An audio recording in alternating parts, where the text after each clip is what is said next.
Ladies, gentlemen, and non-binary pals, please give a warm welcome to our guests and friends on today's wonderful episode of Creative Recharge.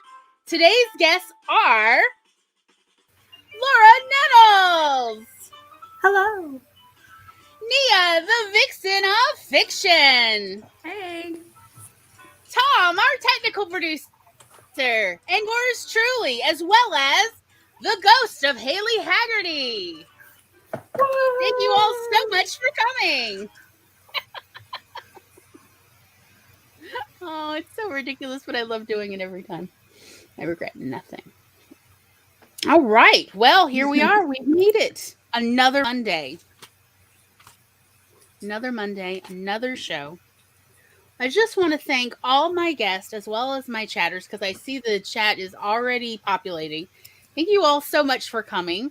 I was literally saying to Tom, I think we finally found a subject that ain't nobody coming for. And he's like, I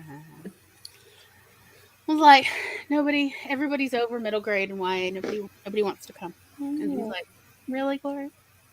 No, middle grade is so sweet. I have very fond memories of the middle grade that I read when I was in elementary school.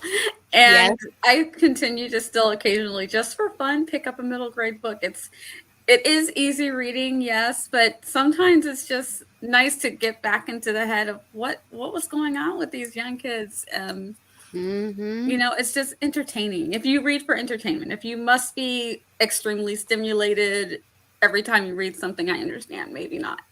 But parents also tend to read quite in middle grade because we want to know what our kids are reading. So, right? Or at least if you're like me, I did. I like middle grade because you can just tear right through it. Like they're fun, fast reads. They're not meant to be confusing or anything. They're meant to have very plot forward stories that you can follow very easily. And they tend to have satisfying endings, which I also really like. And I used to feel the same way about YA. Back in the late 90s, early 2000s, things changed, but and we will talk about it. But you know, in the meantime, how's everybody's weather? Beautiful. It is like 72 degrees in our neck of the woods. 72 and sunny. Aw. Yes. No way you can portray it. Our weather is exactly like it's been all weekend. I went to the beach just for a me time. It was not for the gram, not to hang out with the kids, did not bring Loki, brought nobody but myself.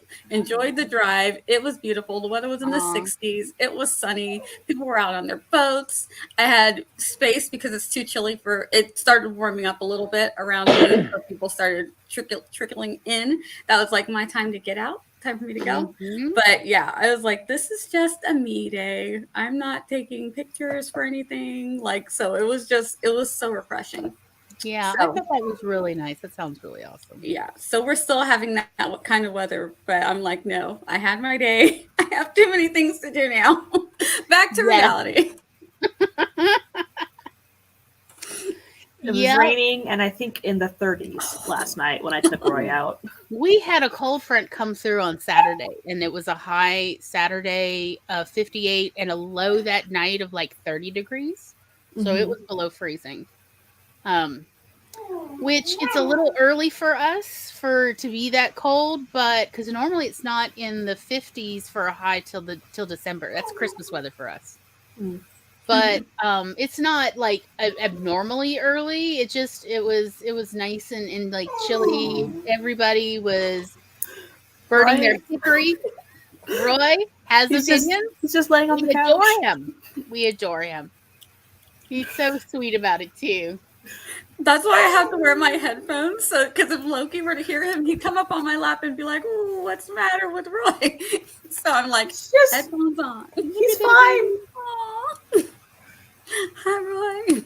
You can put a chair next to you so that he feels equal. We could just sit next to you. I used to have that issue with Cassie. She's like, "No, I'm all the way over here. Come here." It's like, no, and I would just put her doggy bed in a chair, put her on the chair, roll her over, be like, "Is this okay?" She's like, "For now." Well, the thing is, if he's up, he'll get on the table. And, no.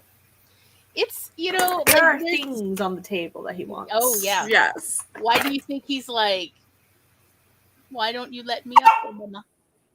Yeah. Loki is on my feet distracted by a bully stick. So it's keeping him. Yeah. I'm like, I'm learning the tricks. Mia's working it. She's like, okay, mommy needs to be on screen. Here's your master of distraction. Yes. Here we go. Exactly. We'll see how long it lasts, though. Yes. Michael CB Chen is here. Hello. Tom's over here doing double duty in the chat. You know how much I love the chat. A Ghoul Creates. Hello, sweetie. Barrett is here. Hello. Says he'll be back as soon as... very nice. Yes, because we are the bookends to Barrett's errands today. Yes, love the topic. Thank you. Yes. If you'd like to hit the like button, we definitely would appreciate it. Megan is here. It's like I just saw you. So familiar. Hello, sweetie. A Ghoul Create says it is East Tennessee is cold, 48 degrees with 10 to 20 mile an hour winds. My goodness. It's chilly. Oh, that is chilly. Yeah. Yeah, that is definitely scarf weather, if not sweater weather, just bulky sweater weather. Megan says it's 77 degrees, a little hazy with smog, but otherwise a nice day. Oh, sounds lovely. Mm-hmm. Yes. Michael points out Roy sings the blues. Well, I've been on mute. Guess what? Glory, she wrote the blues. So there we are. Yes. And CB is here. Hello. So, would anyone like to give an introduction? They are entirely optional. You don't have to. Sure. But everybody's links are down below. Okay, who said sure? Okay. Let's do. Here we go. All right. My name is Laura Nettles. My channel is called Laura Nettles. And I have been documenting my writing a middle grade story. So, Roy takes part in it, apparently.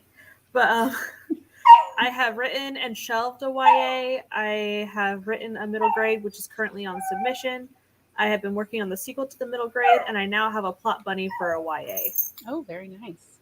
So I am expanding upon the plot bunny. Good stuff. Nice. That is me. Yeah.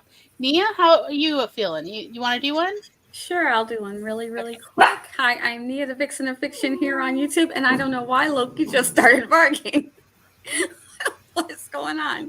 I am the Vixen of Fiction here on YouTube and on Twitch. I do live streams every other Monday, Friday, and Saturday on one of the two platforms. Usually Monday is right here on YouTube if you would like to come join me every other Monday. And I write historical fiction, sci-fi, and fantasy with a little bit of paranormal and mystery and romance mixed in there. I'm working currently on a comic/novel because I want to do it in both forms. If I can make it work, I'm learning. I'm working as fast as I can. And it starts in middle grade. It goes into YA and then it ends in adult. So you're going to follow these characters through phases. Ooh. I hope that it works the way that I want it to. But I used to have the middle grade-ish parts videos up for little short clips of the story, which is why if you look at my YouTube channel, it looks like I'm not a big author tuber. It's just that we had people following us who liked the stories. So hopefully once I put it all together, they'll still enjoy the stories and I can put that out there for everybody to enjoy. Yeah. So that's me. Excellent. Tom, how you feeling? You want to do one? Nah. No? Okay. All right. Well, hello. And if you don't realize it, you've wandered onto our channel, Glory Rates the Blues. Our links are also down below, including Tom's links. And today's episode, we're going to talk about middle grade and YA as genre. So there are certain conventions that middle grade readers and YA readers are expecting. We're going to talk about that. We're going to talk about the things we like about it, the things that are problematic or the shortcomings of the genre. And then also we'll talk about solutions, how we fix it, how we go about, addressing some of those issues maybe that we have with the genre or that readers have with the genre. So, since middle grade and YA are genres that to a certain degree, the majority of readers age through, and don't necessarily come back to. We only have them as readers for a limited amount of time. And so their interests change as they grow. So we'll talk about all of these things. My background is as a public school teacher and a public librarian, as well as someone who actually enjoys reading these books, these genre books, and has for like decades now. Because yes, I did read Babysitter's Club and Sweet Valley High. And I think I even caught the very beginning of Fear Street, R.L. Stein's original kind of foray into kind of scary teen stuff before Goosebumps really came out. Goosebumps was right after my time. I was a little too old for it because I think Goosebumps started in the early to mid 90s, and I was starting to age out of that at that point. But Fear Street, I definitely remember a few of those and was just fascinated by the dangers of riding in trucks with teens. On country roads, be careful. That's where the monsters are, y'all. Just saying. Mm-hmm. Think about it.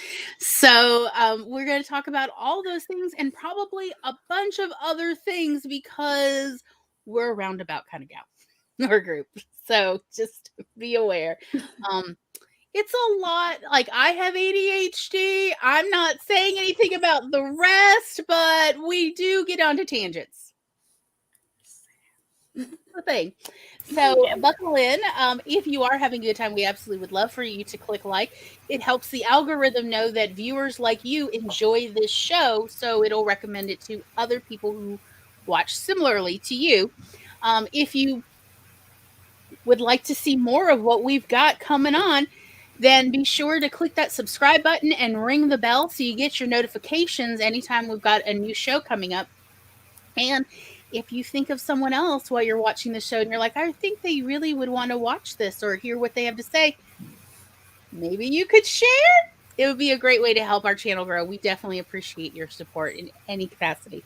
Also, if you are watching this on the replay, please feel free to comment down below. We do monitor the comments and we try to interact as seems appropriate. So if you have any questions in the comments or you felt like certain discussion points were not really visited to the level that you have, please be sure to put it in the comments so we know what we missed. And without further ado, let me get out of the hot seat and we can get started. So here we are, the first hour, what we like about the genre, including hot takes. Would anyone like to get started? You don't have to. I could start it. I will be the first to upper myself out. That's tribute. Like, I'm ready. I want to hear this. I'm going to go ahead and say this. Like, I want anybody watching to know, based on feedback I've already received, I am not coming for anybody watching this show. I am not coming for your projects. I am not coming for you. I don't even know what your projects are. Even the people in this on screen and in the chat, I'm actually not as familiar with a lot of y'all's projects. But if I had a concern, please trust me that I would say so to you privately. Because I'm not thinking of your stuff. Partly because we may or may not have discussed it, but partly because, let me be honest, of all the folks I've met in this corner of authorship, there's hardly any of what I would consider problematic or, I don't know that that's going to actually be successful based on reader feedback. I really haven't seen a lot of stuff, but as a public librarian, as a public school teacher, there are things that were published 5 and 10 years ago that, yes, that is what I'm thinking of when I come for people. I am coming for Cassandra Clare. But on the other hand, I'm also applaud her. She got her mortgage paid with her books. Yay! Be that hack writer. I want you all to be able to support yourself with your writing. I think that is a wonderful thing to be able to support yourself essentially with your thoughts and your work. But it's just, hey, a lot of these books, these are not the kind of classics that are going to be taught hundreds of years from now. And I would be shocked that a writer would think that theirs would necessarily be taught as a classic hundreds of years from now in universities. So I'm coming for more of publishers and editors going, oh, this trash, this is the finest of literature in this genre. And it's like, but really? Look, it's just pulp fiction. And there's nothing wrong with pulp fiction other than trying to claim that it's good when it's crap. Some of the dialogue I have read in some YA and even some middle grade are like, do you even know what humans are like? How are you worse at dialogue than me? That's what I'm coming for. So I promise you, I'm not coming for anyone I know or anyone I think that's even in author soup. Even the ones that I've heard from other people are like, oh no, their books are crap. Like, I haven't read it. I don't have opinions.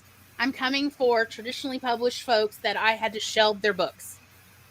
That I had patrons check those books out and they came back and they had a lot of feedback and they wanted me to hear. So that's what I'm giving, is a lot of feedback in a general sense. But please do not think I'm coming for anybody, because I am not, what is it, like subtweeting, or I'm not a good passive-aggressive person, y'all. Despite growing up in a passive-aggressive family. I'm not. Turns out I'm mediocre at it at best. So So what is it you like about YA and middle grade glory? Remember, this is the first hour. What is it I like? I love that, especially middle grade, the plot is straightforward and moves quickly. I love that you have to tight edit middle grade because you know, the children don't have a lengthy attention span. Well, I don't either. So I really love it. I love with YA, in particular, in the 90s and early 2000s, YA had a lot more of what I would consider actual teen issues, like social issues, and how these characters would address that. And some of it I found very inspiring of, oh, that's actually a good way to approach this kind of conversation with someone. Or that's a great idea. Or that's definitely what not to do, but I kind of see enough to have an idea of what to do within this. Like, it was close of what to do, but not quite right. That kind of thing. I really loved that about YA, and that included even fantasy YA. I used to be really big into reading YA ghost story type books. I don't know why. I was so into it, but I just was like, yay, ghosts. Give me all the ghosts. Also, give me all the, like, scary haunted houses. I don't know why I was into it so much. But, because, like, at the time when I was reading YA, and remember, like, I was a teen in the 90s, but our libraries were Mississippi, so always underfunded, so all the books were really old. So that meant, like, our teen books were from the 70s and early 80s. So what was available tended to all be, you had ghost stories, including haunted houses. And then, which were sort of like that book, Rebecca. You know, that whole, is she going mad? Or is it the house? Is it somebody's dead wife? Mm-hmm. You know, like, so that kind of YA. Or the other YA options tended to be peer pressuring into sex and how to deal with that, which just didn't, that wasn't where I was in my life at that point as a teen. I wasn't dealing with a lot of that kind of peer pressure. I knew kids who were dealing with it, and they ate up those kind of books, and I was really glad that they were there. And I read a couple because friends were like, no, you have to read this so we can have a conversation. So, but that was what I loved about YA. What I continue to like about YA was a lot of them, I felt like, were more creative about their premises than some of the other genres. At the time, it seemed like a lot of genres had gotten stale. Mm-hmm. And I include science fiction and fantasy in that. And YA in the early 2000s seemed so fresh. It was like anything goes. You could just have any kind of premise, anything weird or wonderful. And I loved that you just, like, it was like, how can YA be a genre when it's so just anything goes? But it was a wonderful way to read. So that's what I love about YA in particular. Nice. Yep.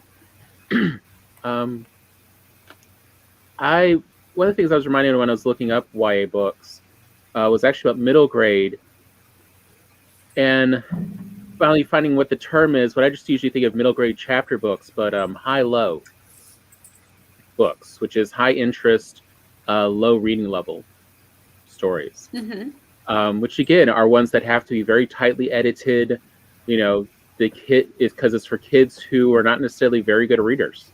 Mm-hmm. But you still have to have a very strong story that has to go quickly.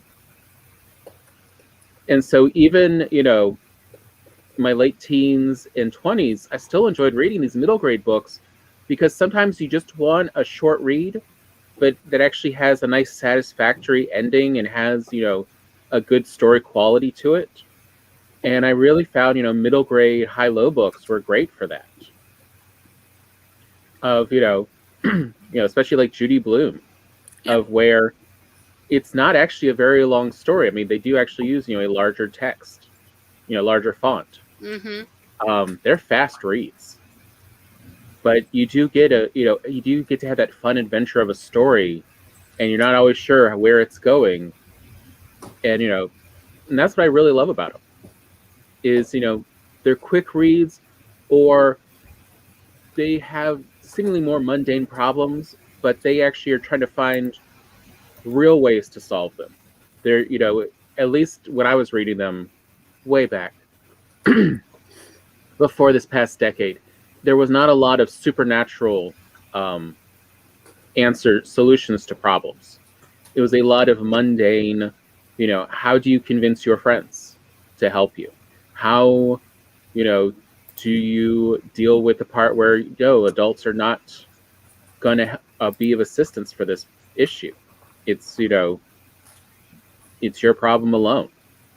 I loved that approach because I felt that very often I didn't have a lot of friends.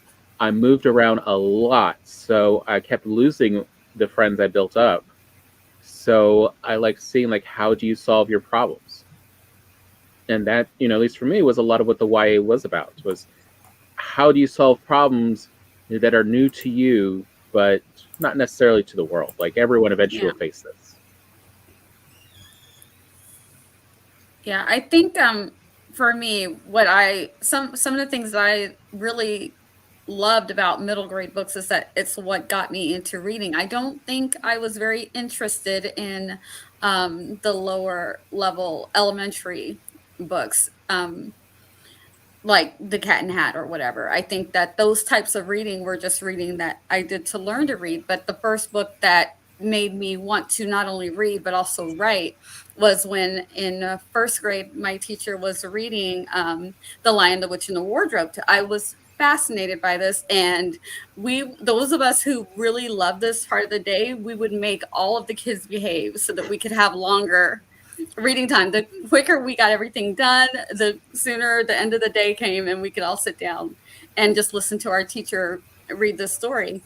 And I don't think I didn't read it in first grade, but I think I did read it in elementary school. And the books are written for age down. So I think I was reading Anne of Green Gables in third grade, and I think it's for fourth grade anyway, fourth grade and up.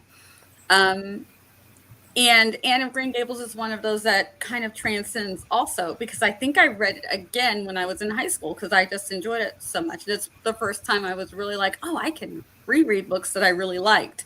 And, that was a middle grade. Anne of Green Gables was a middle grade book,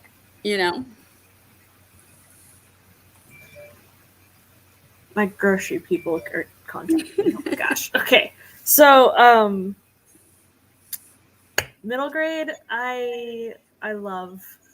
I think The Two Princesses of Bamar is middle grade. What is it? The Two Princesses of Bamar. I think it is middle grade. So good. I got it in my Easter basket one year. Set me off on this whole 7-league boots. So cool. You take one step and you go 7 leagues in a direction. And this whole fantasy world opened up for me. Artemis Fowl opened up this whole world of fairies, but in our real world. Oh my gosh, stop. Okay, so groceries. Do you need to go and come back? No. Okay. Because it's okay if you do. Groceries are important. Thank you. Yes. Kawme's on it. There's something else that I really liked of hers. I think it was on the Vine, yes. I think it was, I want to say Catherine Called Birdie. Oh, God, when I got a hold of that. Maybe so. No, that's Karen Cushman.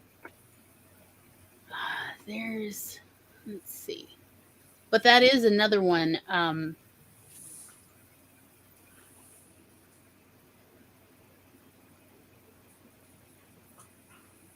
That is another middle grade book that I really loved.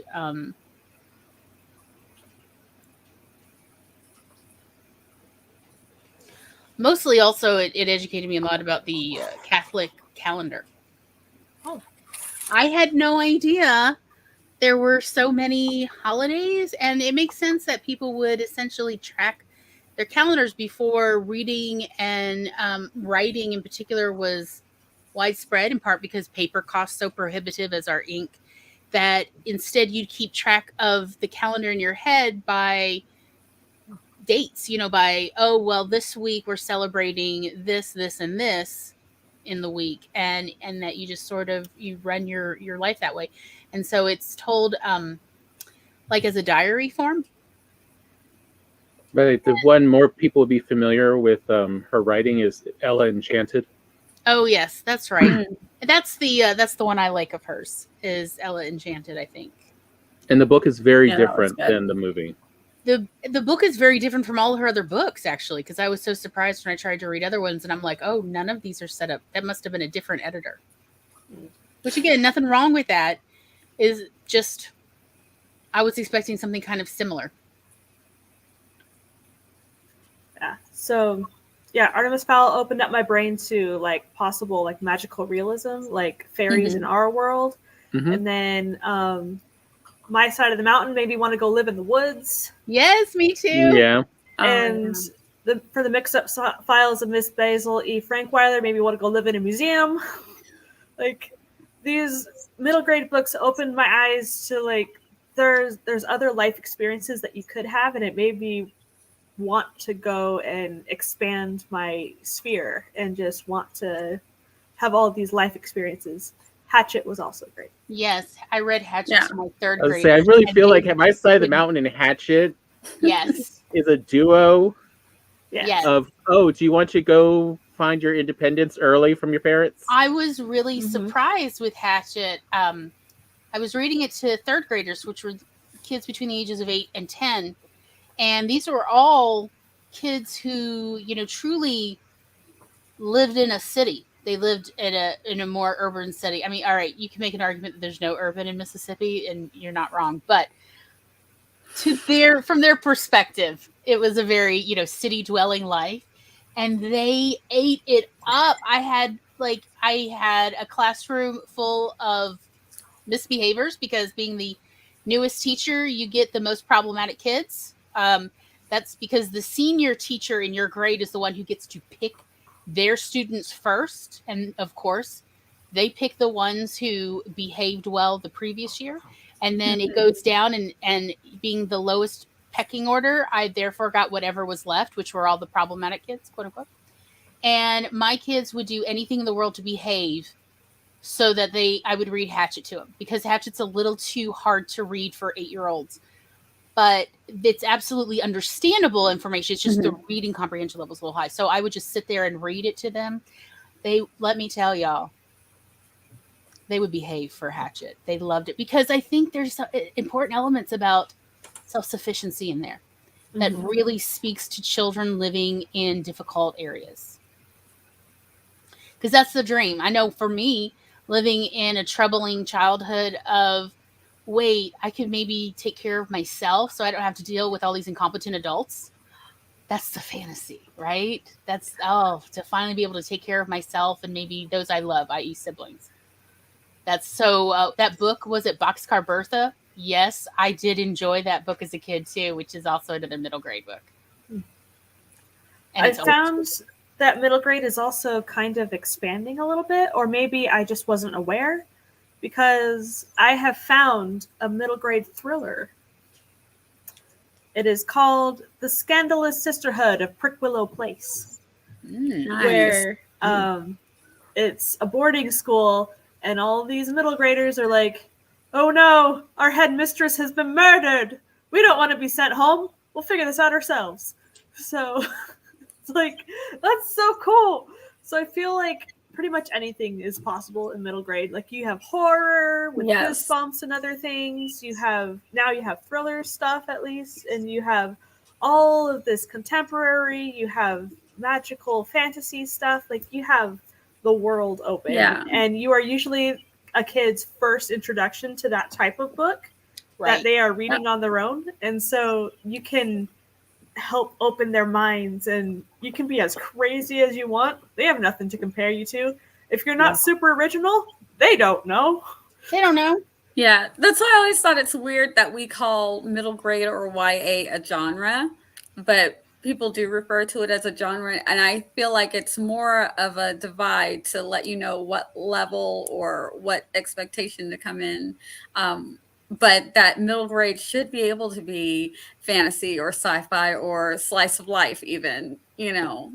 Absolutely. There was an older middle grade thriller, The Westing Game. Yes, I love that one. Okay, that was one of my favorites when I was young. And that is how I still remember the meaning of egress. But so there are certain conventions in middle grade. So one of them is there's not overt child sexuality. So it's not that children can't have sexuality, they do. But like sexual situations are, if they're presented at all, it's usually in an informative sense. And it's not an in-depth scene. Mm-hmm. So there are certain conventions because, again, trying to make it age appropriate. So it's not that middle grade can't have a discussion about sexual abuse or sexual assault. But again, it's, I don't want to use the term glossed over, but it's not that age appropriate. Yeah, it's not described in detail. It definitely would be more of a focus on how various characters felt during or afterwards rather than the physicality. Mm-hmm. So there are certain things where it does kind of make middle grade a genre. So part of it is what you wouldn't include. So for instance, you would not include detailed sex scenes. So there are middle grade books where a character spies to adults in a sexual situation that is consensual.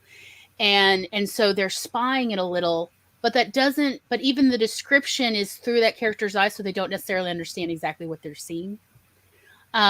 But beyond that, it would be middle grade genre would be about middle grade age appropriate concerns. Mm-hmm. So and you don't have to shy away from harder things like When a Monster Calls. Right. Yeah. Or death in general. Death happens. Death happens to children in middle grade age, and they also happen to adults. Terabithia. I know that one. Get the tissues ready. Get the roll of toilet paper you're going to need. Just sit there reading it with your roll. I was not ready, and then I was like, "My children must read this." Here you go. I wish I could give you a little trauma too. Kids were like, "What?"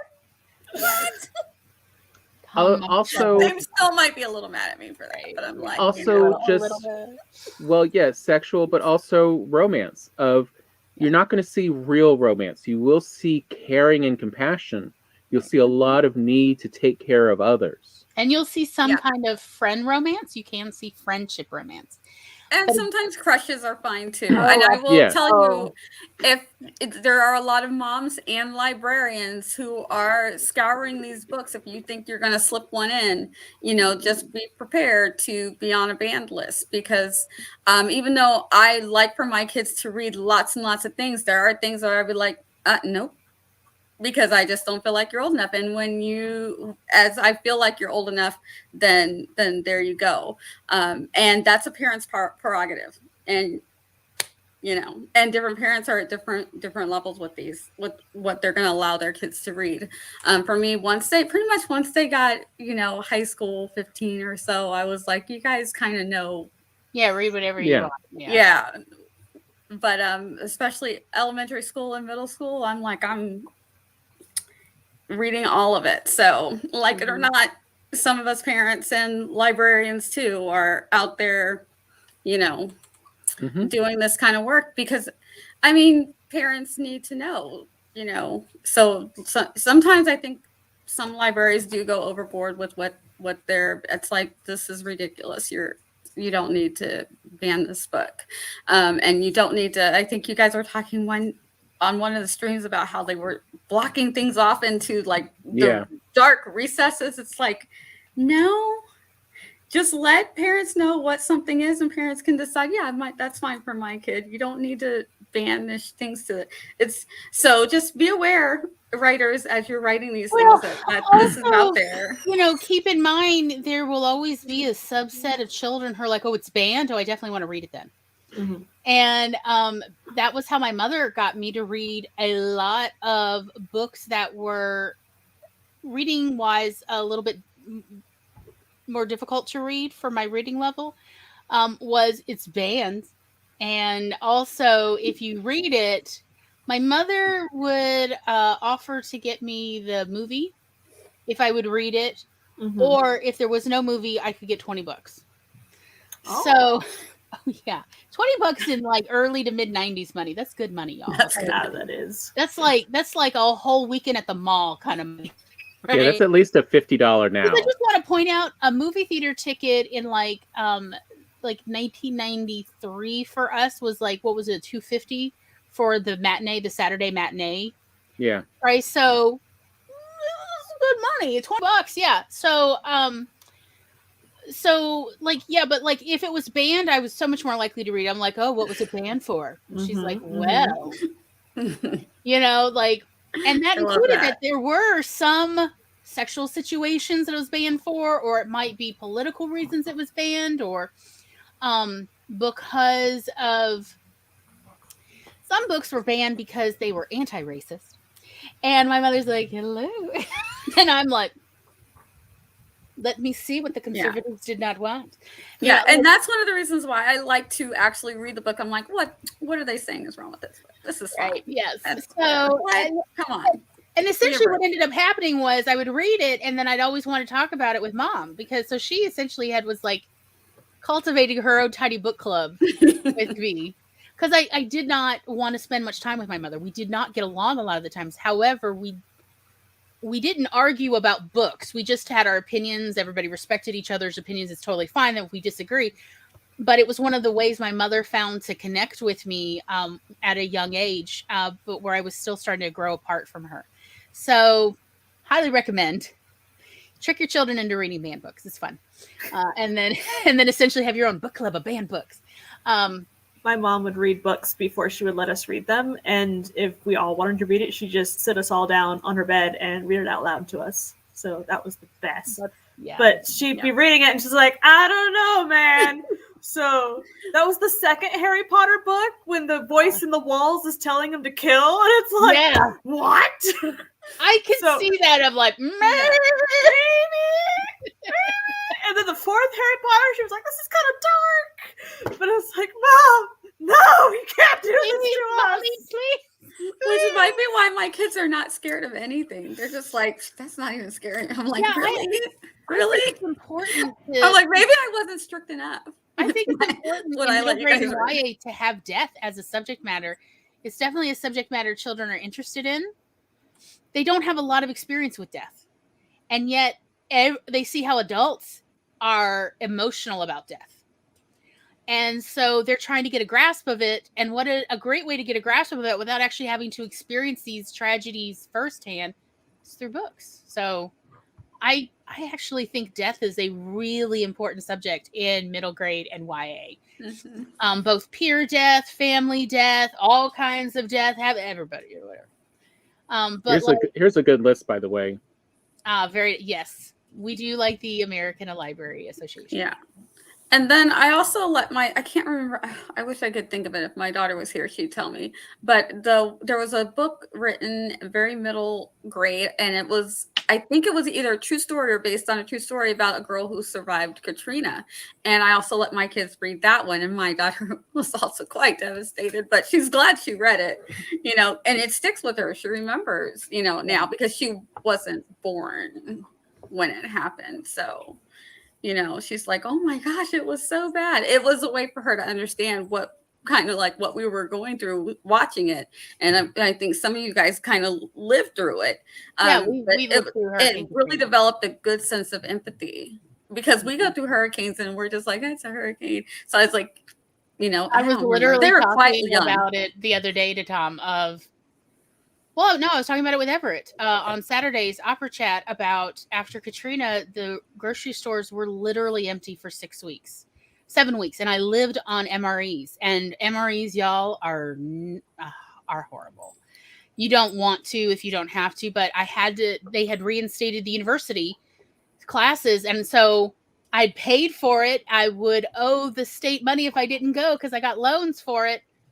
And I had to go, but there was no food. There was no internet. It's like, how am I supposed to do my schoolwork? It was terrible. I have pictures on my computer somewhere of all the empty shelves at the grocery stores. Just, there was nothing to buy. And I thought that this Thanksgiving, the way they were talking in the news, was going to be like that, because of all the supply chain problems. I thought it was going to be that. So we were, again, going through our pantry going, what could we have for Thanksgiving if we can't actually buy food once we have some money? We were talking about Katrina again this weekend. Yeah. And so your middle grade books, they don't have to skirt or avoid these things. They just need to talk about it in an age appropriate way. And sometimes having a middle grade kid's voicing that story is a good way to do that, for if you want to tell a more realistic story, or actually give a documentary of a sort, but you want it to still be fiction. My daughters, that's still one of their favorite books, the one that they read about the girl who survived Katrina, and it stuck with them. And it is a great way to learn history as well.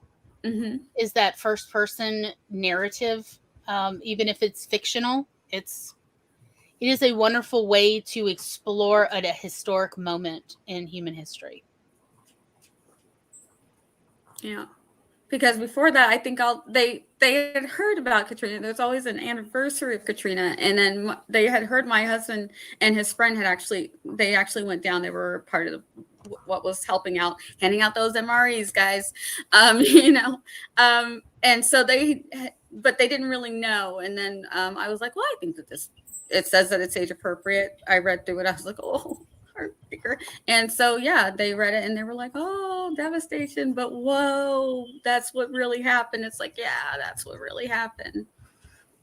So your books don't have to shy away from serious topics. Just understand the age of the child or children, whatever age range you want to go through, and make sure that it's appropriately explained to them. And then I don't think you'll have to worry about your books getting on the ban list or anything like that. Oh, no, they'll still find a reason to ban them. I'm just not like, no, you have no idea. They will. Banning books is a reflection of the community that bans it, not the quality of the book. I totally agree. So it has nothing to do with the book, or even how well or how badly a book deals with a certain subject matter or aspect of human life or human history. It has nothing to do with that. It has everything to do with the community that is discussing this book or deciding to ban it or challenging it. So growing up, there were plenty of books that were banned at schools and libraries in North Mississippi simply because they had an interracial couple in it. And not just necessarily an adult interracial couple. It could be like a teenage interracial couple who only hold hands and maybe kissed once in the whole book, and the book would get banned. Yes, I know. Pearl clutch. And, of course, Wherever you have children and you have adults, you've got subversion. So, then there's adults slipping these banned books to children under the table and all that. Librarians. And it's librarians are the kind of people who will leave these middle grade books, these banned young adult books, in the bathroom at the library with free to borrow, with a note on it, free to borrow, and the book will disappear. And I promise you, the book's going to come back at some point, more than likely. Yeah. And well, why did you leave it there when the library is called on at a board meeting? And they're like, because you told us to take it out of the system. But we're the librarians. We don't like throwing away books. That's a waste of taxpayer money. So we were offering it for free. Yeah, I can't do that. It's all politics. That is what politics is. Let's be honest. So, I just posted an article. My kids love these. I just posted an article of what was it? Kids and children's books that are banned, and that everyone should read, that every kid should read. Uh-huh. And in it says why each one was challenged or banned in different schools and different places, and you can definitely tell. No, it has to do with the mores of that group, Strega Nona being challenged. Why? Because it promotes witchcraft. Charlotte's Web. Why? Because the animals talk, and that is an affront to God. You start to see. Some animals talk in the Bible. Harriet the Spy, because it teaches kids to lie, talk back, and curse to authority. But you do see how it has to do with what the community guidelines are, not so much what is the quality of the book. So I just want to point out that there is no aspect of human history that children did not live through. So there's no war zone that there were not children involved in. There's no catastrophe that children were not involved in. Mm-hmm. I did too. That is actually one of the things I liked about the original Star Trek, and not original Star Trek Next Generation. Hi, Aphrodite Leigh. One of the things I liked about Next Gen was there were children on board Enterprise, because we shouldn't expect people to leave their families behind for years and years and years. Mm-hmm. I thought it was a much more natural way to approach this idea of, if you're going to be gone for 3 to 5 years, you need your family with you, and inevitably there will be children. It's just how humans work. Yep. So children are there in every aspect of human history and human future. So I would argue that one of the issues I have with sci-fi is there's not enough kids in science fiction, children characters. Totally in science fiction. Of why are there not children in the future on ships? They should be there being little, agents of chaos, like they always are. That's besides who's going to get through that ductwork. I'm kidding, but I'm not, because children are children. Do you know how many times in my own personal life of 40 years-ish that I have had to tell children not to get into the ductwork or demand they crawl back carefully and get out of the ductwork?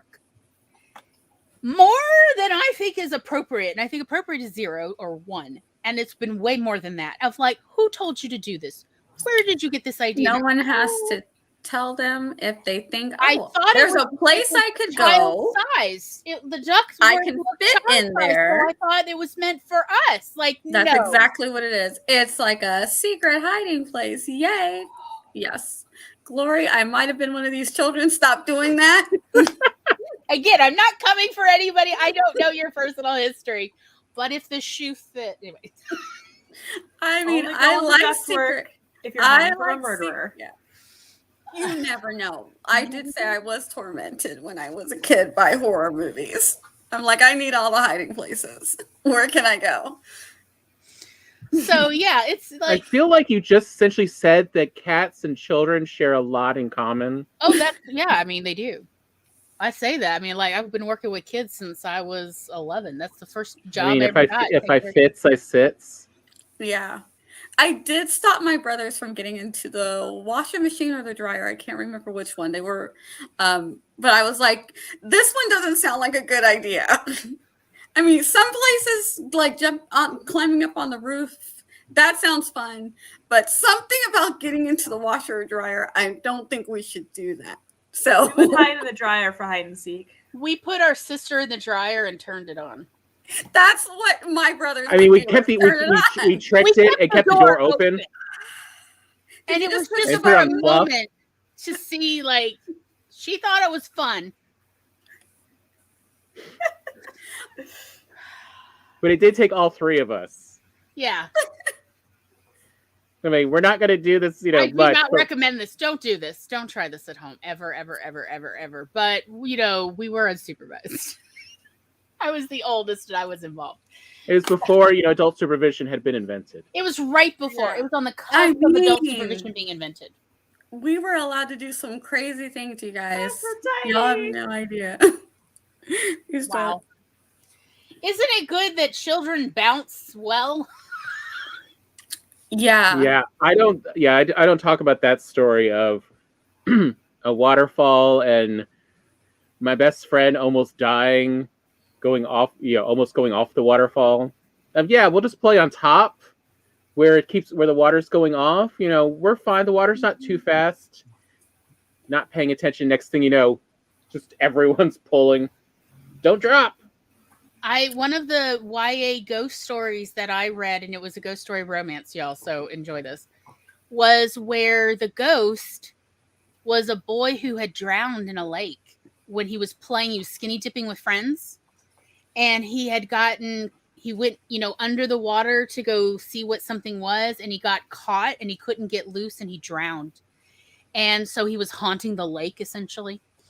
And then, this young woman, a teenager, like a freshman age, I think, or sophomore, high school, would mope around the lake shore and, would see the ghost and didn't realize he wasn't real, and they essentially had a flirtation, if you will.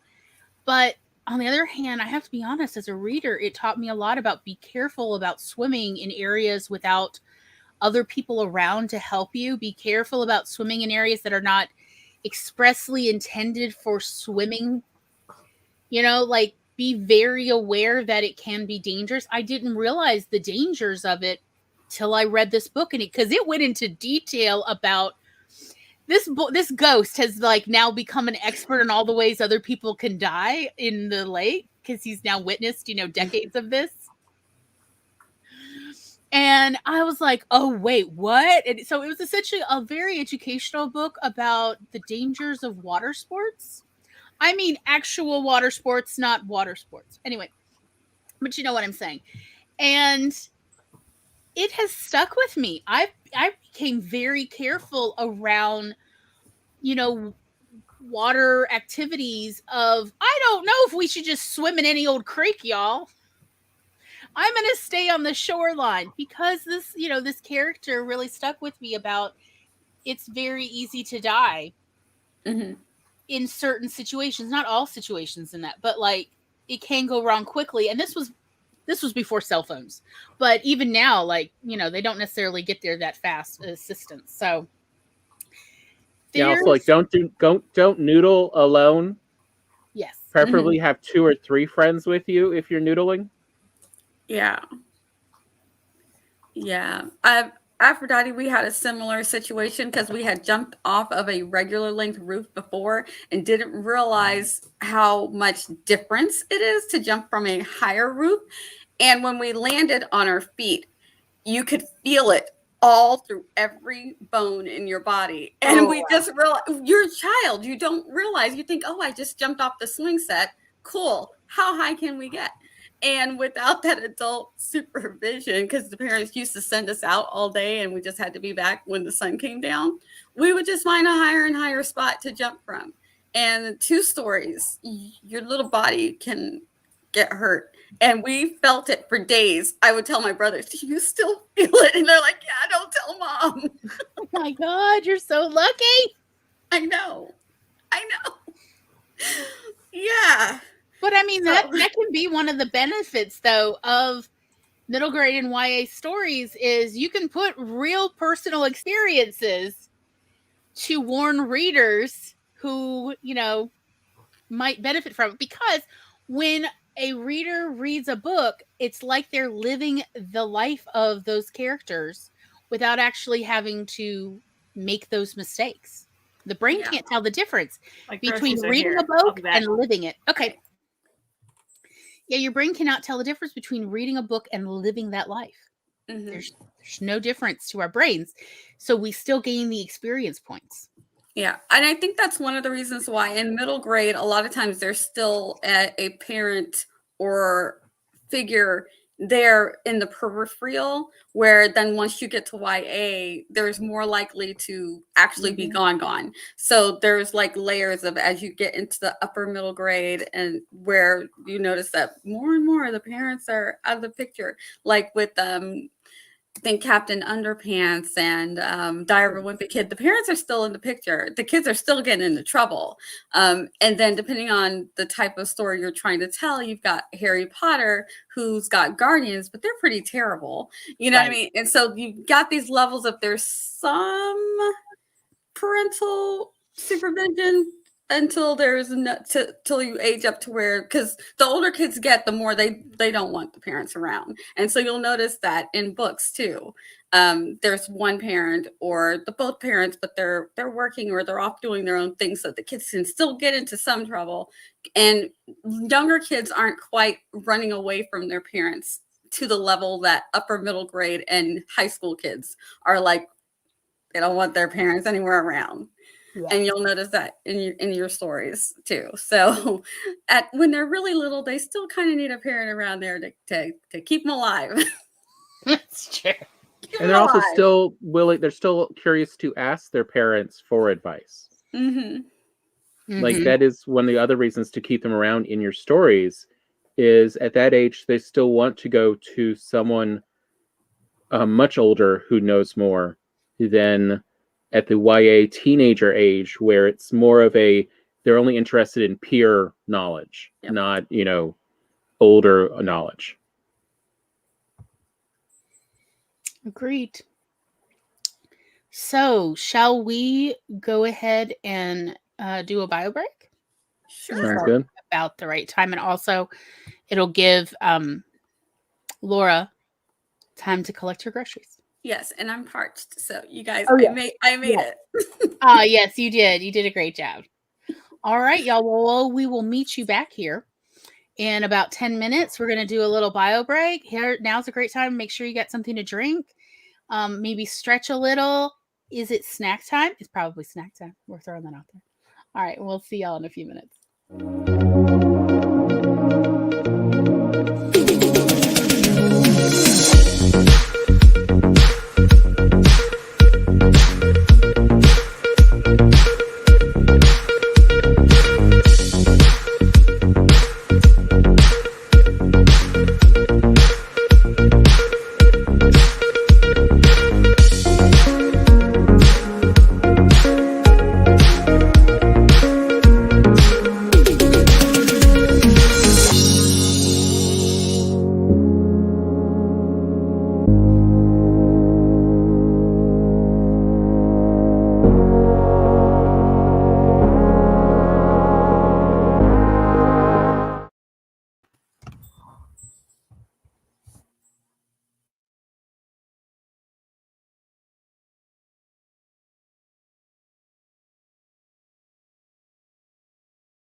Maybe beep.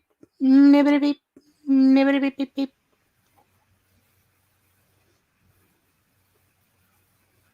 Don't mind me pulling up my Libby app.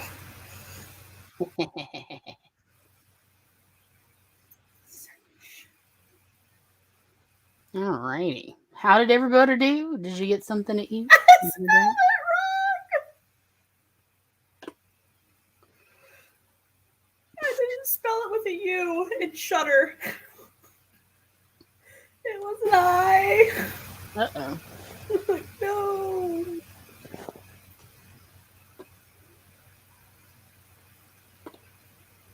I was just looking through a list I sent Laura in private chat. And there's one story I'm like, why is this not a movie? This sounds like a just truly fun movie to make. Mm. When Mila's best friend is found dead alongside the two meanest girls in their school, she can't believe the explanation that her friend was involved in a suicide pact. So she temporarily brings the three girls back to life in order to solve their murder. All three girls have unfinished business, and Mila's going to have to wrangle them in order to solve their murder before the killer finds the new victims. Fun times. I mean, that just sounds like a fun movie and story. Yep. Which one is that? Undead Girl Gang. Okay.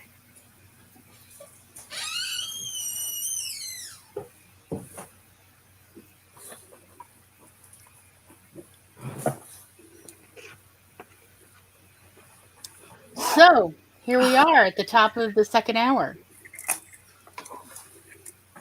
Acknowledging. You can't get back? Yes. My kids left me a sticky note. Mom, we're running out. Can you feed the dogs? I'm like, I don't know if I can feed 3 dogs in 10 minutes. But we're going to try right now. It was actually 8 minutes by the time I saw the sticky note. I was like, did you finally get something to drink though? No. Oh no. But I'll be okay. Oh no. But the dogs are all eating. I need to check on the Sheagle really quick because they're barking now, which means something is going wrong. Something's wrong with the feeding situation. Oh no. We gotta feed our furry babies. So, second hour, acknowledging problematic issues and shortcomings of the genres. Clutch your pearls. Go ahead and get ready. Double clutch. All right.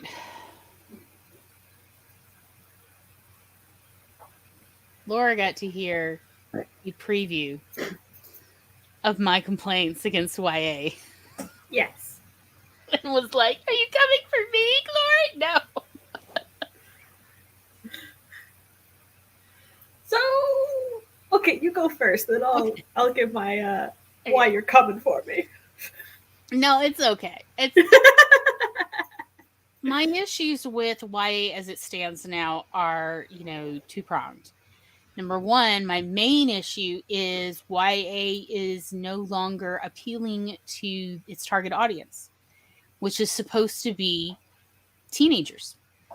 And the reason it's not appealing to them is YA has kind of gotten stuck in this idea of what YA is rather than changing with the times.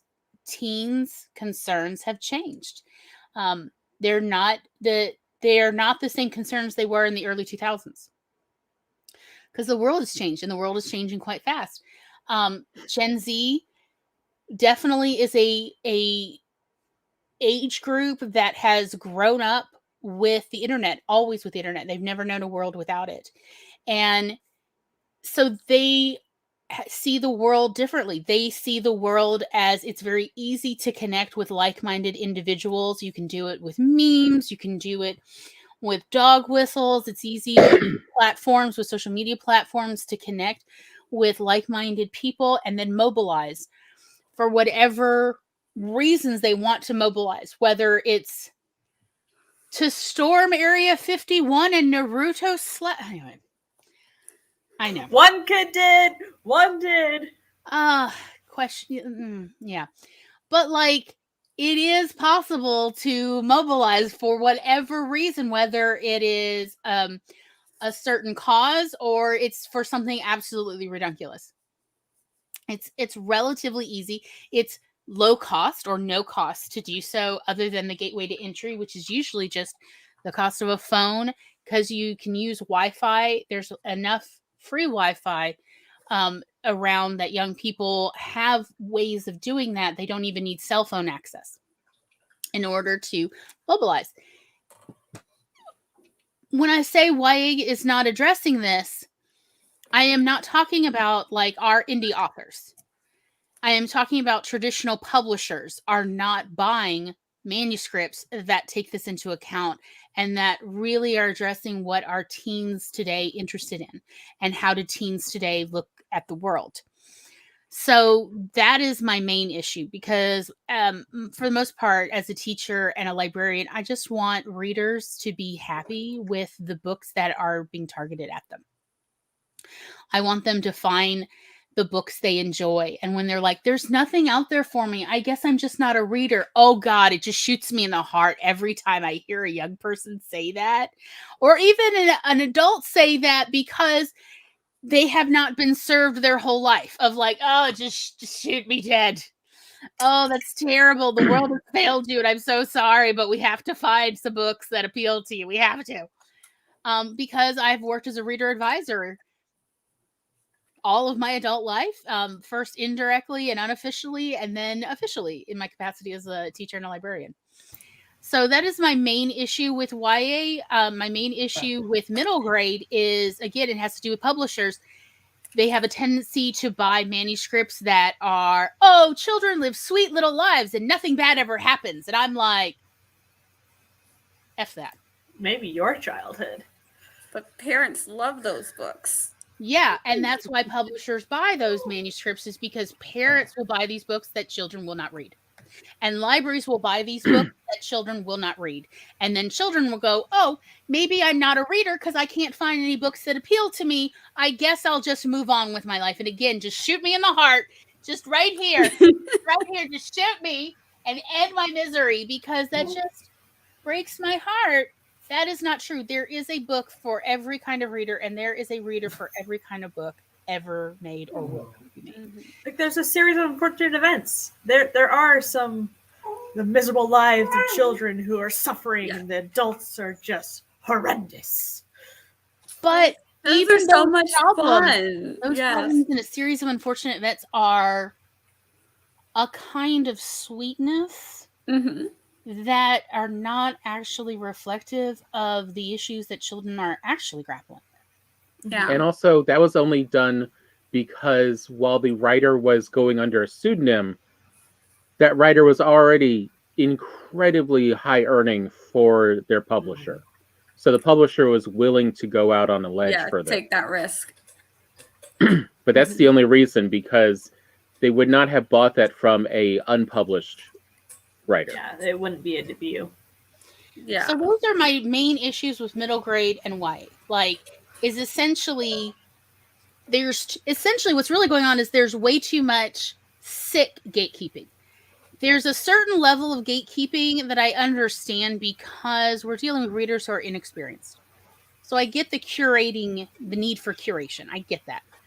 But the gatekeeping of, no, that's not appropriate, or no, I don't think that children would be interested. Like, how do you know? You have to literally go ask children to find out what children are interested in.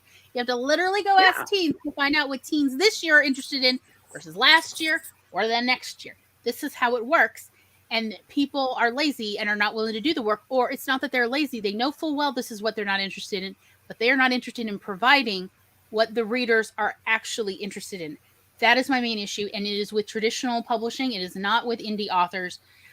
Indie authors, I really applaud for being brave and courageous and trying to just put out what feels right to them intuitively and saying, hey, I don't know quite necessarily how to get it to kids or to get it to the right readers, but I'm putting this out there so at least it exists. And I really appreciate that, because it ain't easy and it's expensive.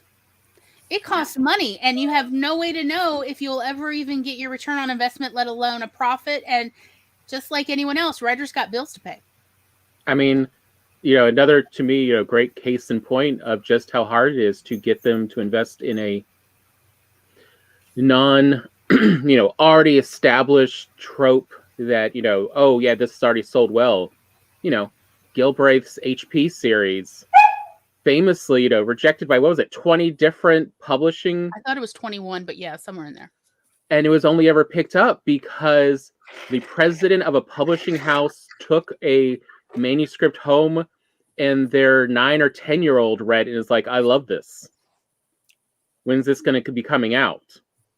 Yeah. Like, that was literally, like, it was not of interest. Like, they're like, no, kids are not interested in that type of storytelling. And they never actually asked a kid of that age group, even once, of, hey, is this something that kind of appeals to you? Because, yeah, you're not writing, the gatekeepers are not the people interested in these stories. Is one of the big problems.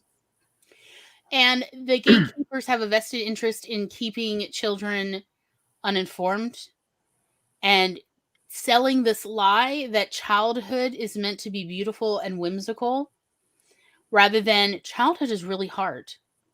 You get dropped into it. You do not have the experience you need to survive it. And you definitely don't have the brain capacity you need to survive it. And you have very little resources of your own. And you're told, hey, why aren't you living your life to the fullest? And that is childhood. And so children and then teenagers also feel very similarly, partly because their brain handicaps them. And if anybody's interested, I'd be happy to talk about that at another time. Of like, yeah, puberty actually does some wild things to the human brain.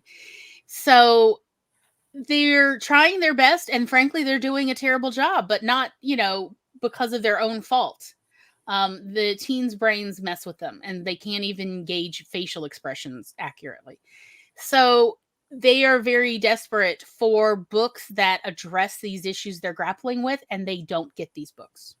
These books are not being published, and these books are not being made available. So one of the things I want to bring up from our earlier discussion that I didn't get a chance to say is, we talk about books that are challenged and banned. What we don't talk about is what we, in the library industry, that is a soft ban. The soft ban is so much worse than the official ban or the official challenge. And that is the gatekeeping about what books are bought to be stocked at the library, at the school, in the classrooms. That is the soft ban. So when you see an official ban or even a book being challenged, what you're really seeing is a community where some people think this book is okay and some people don't, versus communities where everyone agrees this book is banned. I would like to bring up a example that's not a book. So a lot of people don't realize, but if you are of a certain age, you would realize in America, there is a particular song from Alice Cooper that is banned in almost all schools in the Deep South, as well as actually, I think I read somewhere, 70% of public high schools in America have the song School Is Out banned from Alice Cooper. You know the one, School's Out for Summer. This song is banned. Nobody has a problem with it. And you're thinking, well, yeah, it got banned in the 80s, right? Or the late 70s. I can't remember when the song actually came out. Y'all, it is still banned. In the 21st century, this song from Alice Cooper is still banned. It is an adorable little song. Because I was just watching The Muppet Show. And they sing this song, and I was like, oh, yeah, that's right. I thought that was so strange that it's banned. It's not that bad. The lyrics are fine. School is out forever. No more teachers, no more books, no more principal dirty looks. That's it. That's like the lyrics. This is what they banned it over. It is still banned. And now young people don't even know about it, and they certainly don't know about it or would be prompted necessarily to challenge it. But that's the issue with banned books as well, and soft bans. Kids don't even know about the books that they're not getting. So, one of the reasons why Harry Potter wasn't getting picked up by publishers was they knew that you can't get public libraries and school libraries to order books with witches in them, let alone an entire book about a school for witches. You literally can't. That was one of the reasons why it had been turned down 20-something times. It's because school librarians won't buy it. It's the soft ban is the problem. So again, it's not just traditional publishers that are a problem. It's the librarians, it's the teachers, it's the parents. And how you gonna fix that? I have no idea. I don't know how to fix adults. I only know how to help kids. That's literally my background is in children. I have no idea how to fix broken adults. Me. Become a librarian. I don't know. Like I said, when they would there, and it is true about just access to books. There would be some times where I would hear about a book. I'm like, why can't I haven't seen that book anywhere? And it'd be a book I'd have to order to even decide if I want to ban this book. I'm like, why do you get to decide if a book is banned for me? It's weird, you know. Libraries just see, and school librarians and teachers just literally read the synopsis or like just a little back copy blurb and go, oh no, it's got witches, it's got monsters, it's got talking animals, whatever it is, and they just don't buy it, and no one even knows it exists now. Not my monsters. Yeah. No, I was more likely to not let my kids read a book if it was like a kid who was belligerent to parents, but it was made like the kid was cool for being belligerent to parents and the parents were idiots. Like my mom hated The Little Mermaid because she defies her father and gets away with it and has a happily ever after because she defied her father. So it's just like, if the music wasn't so good, no. But yeah, like if it was a more serious book like that, like it was really like, you know, this kid is just, that's more, because I'm like, oh, I don't want my kids to get the idea that they can backtalk me. Like that's not happening. You know what I mean? But yeah, that was more likely the type of thing I would be like, we're going to wait on that one. Because this kid is like not a good kid. This kid's a little terror to his poor parents, but they're making it look like this kid's cool. So those would be more of the books that I'd be like, nah, not for my kids. But also sometimes, and I know that all parents aren't like this, but when you have a kid who's not reading, figure out why they're not reading. Are they having difficulty reading, or they just not found a book that they like? And for me, it was the exact opposite. Is like I was out looking for books that my kids would like diligently. My kids will all tell you, my mom took me to the bookstore to find books that I would be interested in. And that's just how I did it. And to the point where I could get all of my kids to read to some degree. And like I said, I've got a couple who read everything, and then I've got a couple who will read something that's interesting to them. But here's the issue. So let me take you down this path here. When as adults censor books from children, and that particular child reader doesn't find any books of interest to them because those books are censored. They don't know these books exist. And then that child then takes on this narrative of, oh, I must not be a reader because I can't find any books that appeal to me. And they grow up and then they keep this self-titled narrative of, oh, I'm not a reader. And then they have children and they just go, well, I'm not a reader, so maybe you're not a reader. And that child, again, is finding censored book options.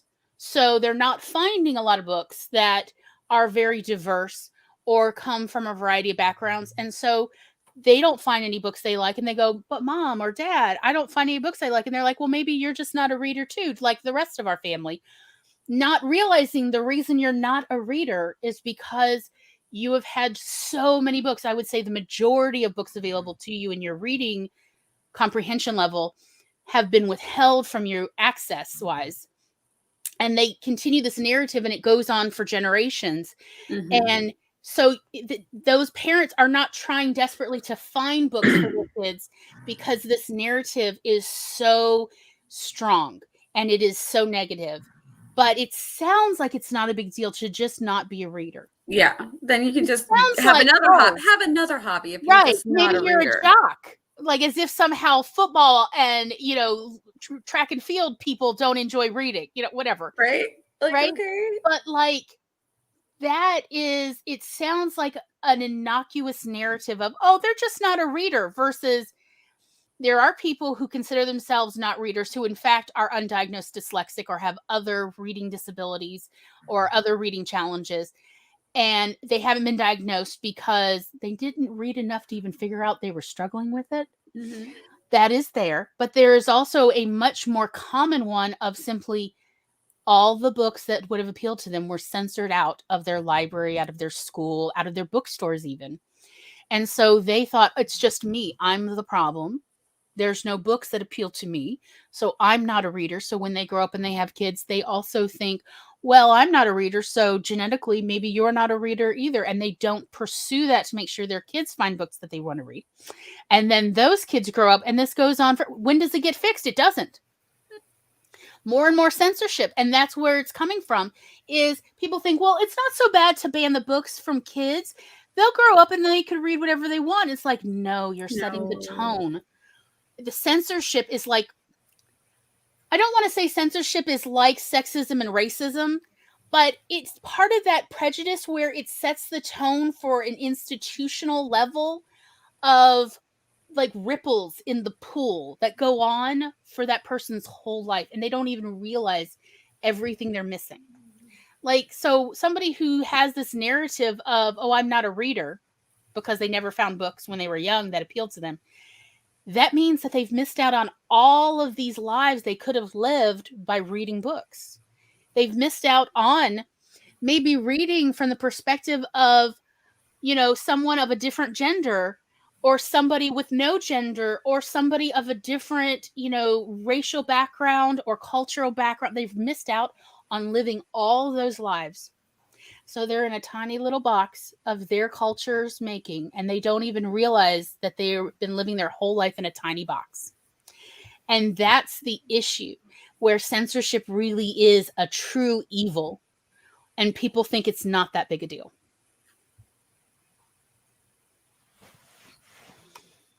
And it becomes so obvious with middle grade and YA.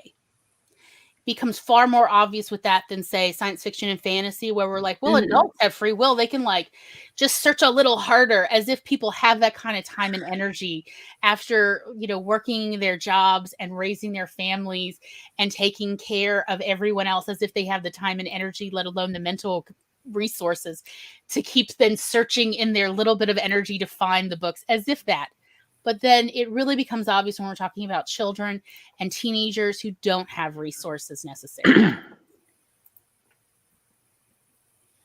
So that is like where it's not exactly the genre's fault, but essentially we see it most clearly when we are discussing these two kinds of books, these that are aimed at.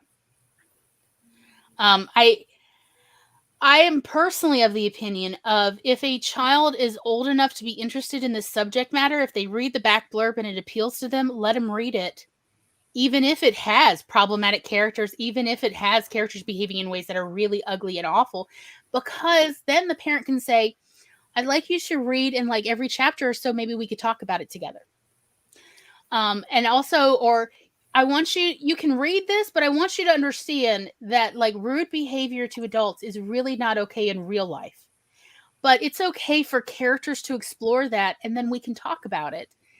Just so you understand, there is a difference between what you read in a book, it's fantasy, it's fiction, versus how we behave in real life. And there are reasons why we would behave the way we do in real life, including we want to be caring and respectful to other people, but also we don't want to be hurtful to people. And also, just tell me, you know, what would if you did this, what would the kind of consequences you'd face in your life from it?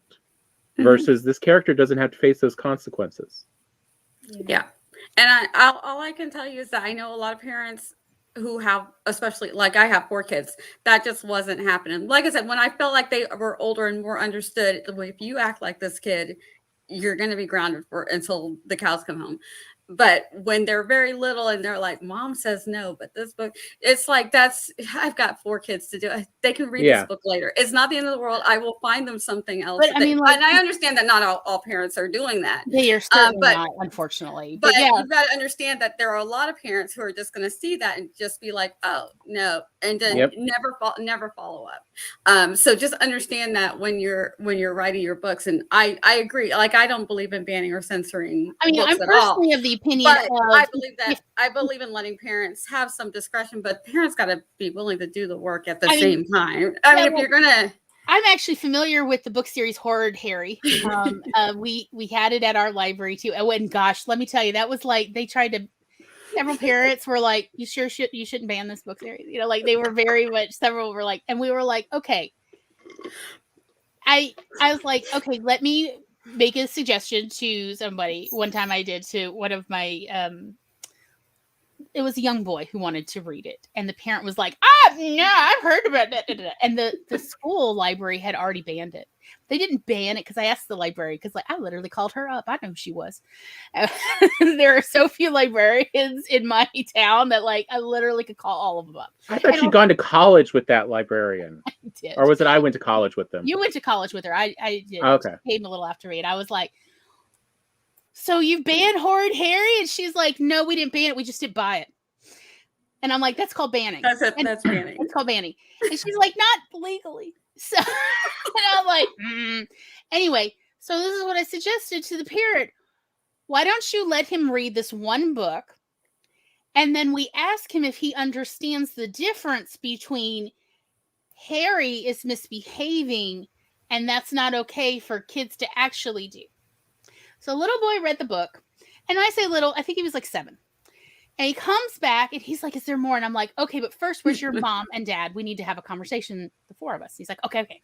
So he grabs me because he's totally ready to read the next book. And I was like, "I have questions for you." He's like, "Okay, what do you have?" And I was like, "So did you enjoy this book?" "Yes." We had our usual reader advisor conversation. And I was like, "Didn't Harry, though, misbehave a bunch? I thought this is the one where there's a food fight in it." And he's like, "Oh, yeah, he did. It was great. It was so cool." I'm like, "Does that mean that you think it's okay to have a food fight?" And he's like, "Oh, no, that would be bad." I'm like, but Harry did it. Surely it's okay for you." He's like, "No, what Harry does, it's fun to read about. I love it. But I'm not going to do any of these things. I would get whooped so bad." That's literally what I would get whooped so bad. And his parents laughed. And I was like, okay, so if you check out the next book, you still understand it's not okay if Harry's talking back or Harry's like pouring goop on someone's head out of a bucket. He's like, "Oh, is there a book with that?"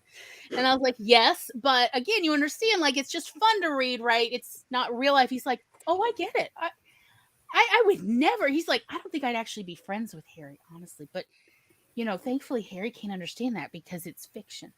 And I'm like, well, I'm glad that Harry can't understand it because it is fiction. You're absolutely right. So again, I think it's that parents have this concern rather than it's a simple conversation about it. But there's this, like, again, it's this sort of pearl clutching idea. And I'm like, kids understand the difference. But parents are so concerned. And I was like, I get where their concern is. Because, like, you don't want to beat your children. You don't even want to, like, think about abandoning them, even though the fantasy might be there occasionally. And the thing is that there are kids in schools that do behave this way. And a lot of times it's because they have other issues. But your kids don't necessarily know this. So they're like, "Oh, yeah, that kid totally stabbed that kid in the shoulder with a fork in the lunch line and didn't really get in trouble." And I remember one of my kids actually saying, "I could just punch him back. And I bet I won't get in trouble either because I'll just say that I had an anger problem." And I'm like, no. So there were times when it's just like, you know what? Parents got a lot to deal with sometimes. What I've liked about books like Horrid Harry. But I love this parent.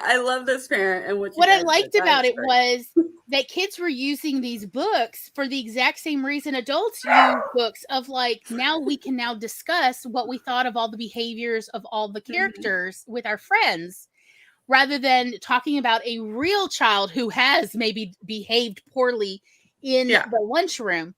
And, so we're not hurting anybody since Harry and his friends and, maybe less than friends are not real people, so there's no feelings for them to get hurt by.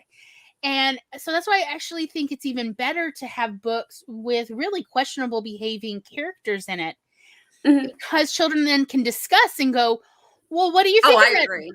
Like, but yet parents are like, instead, and parents, and because they want the kids, they want the kids to read the consequences at the same time. They don't, if they don't have the time to go back, I'm just telling you how it is. Sorry, parent.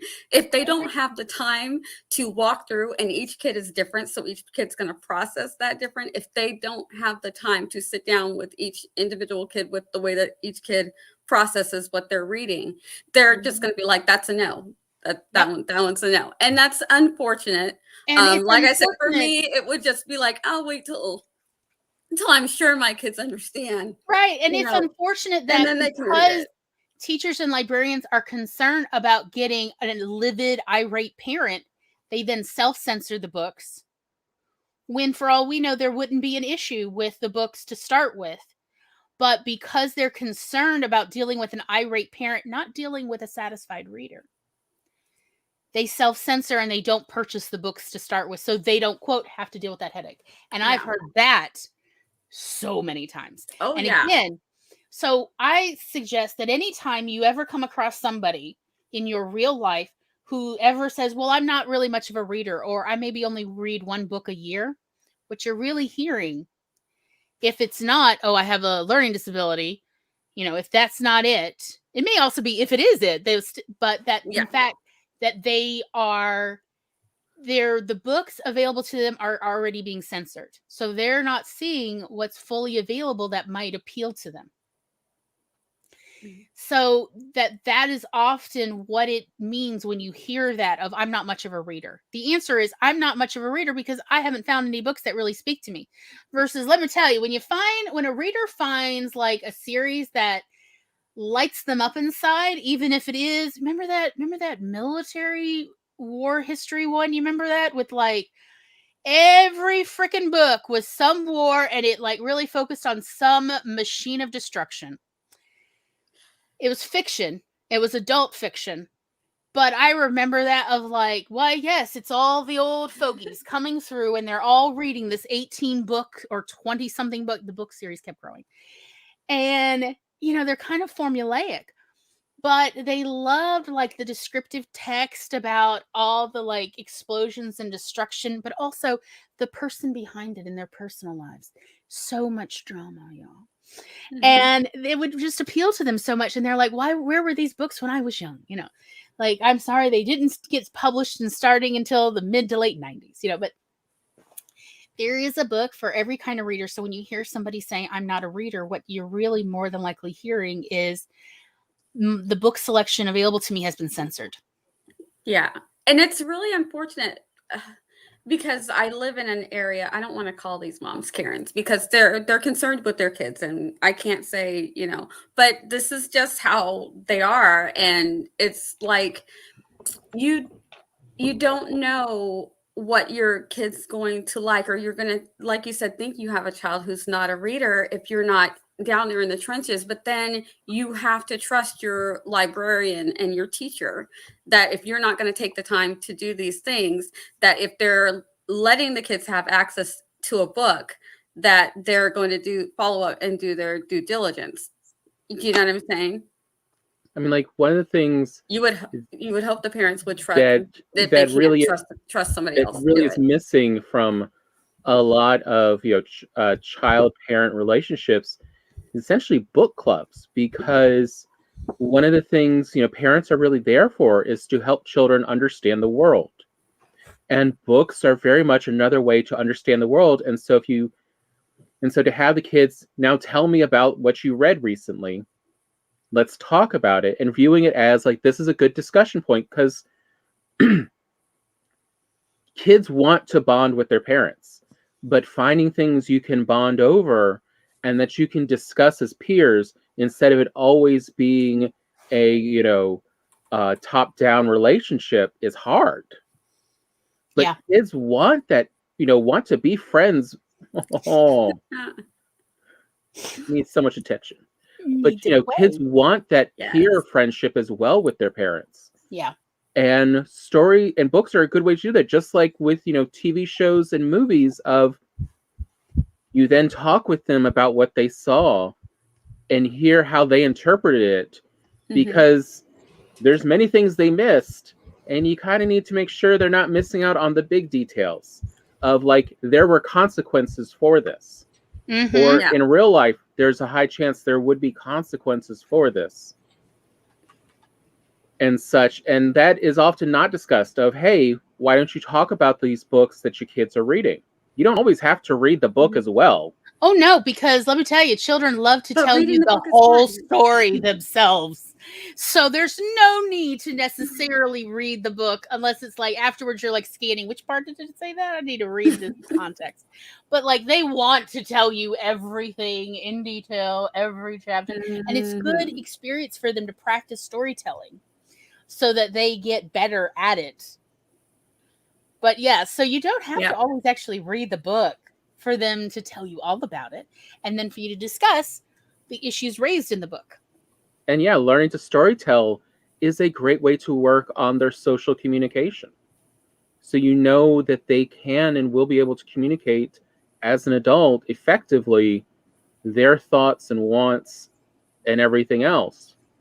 But I mean, storytelling is great in that, it's not about anyone real. You're not backbiting, you're not gossiping. You're just talking about hypotheticals. And it's so rarely seen as that kind of opportunity. I mean, even my parents, who knew the importance of reading and very much encouraged us to write, it was still hard to get them to, listen to my bad descriptions of these stories I was reading. Oh, you were like the king of the run-on sentence. OMG. We all discussed it as an entire family without Tom around.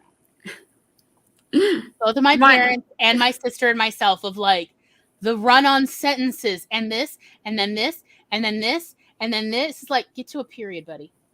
Like, my kids still tell me. My kids still tell me all the books, whatever they're reading. They're like, I just read this, and they're like, oh, you wouldn't like this. Oh, you need to read this one. I'm like, okay.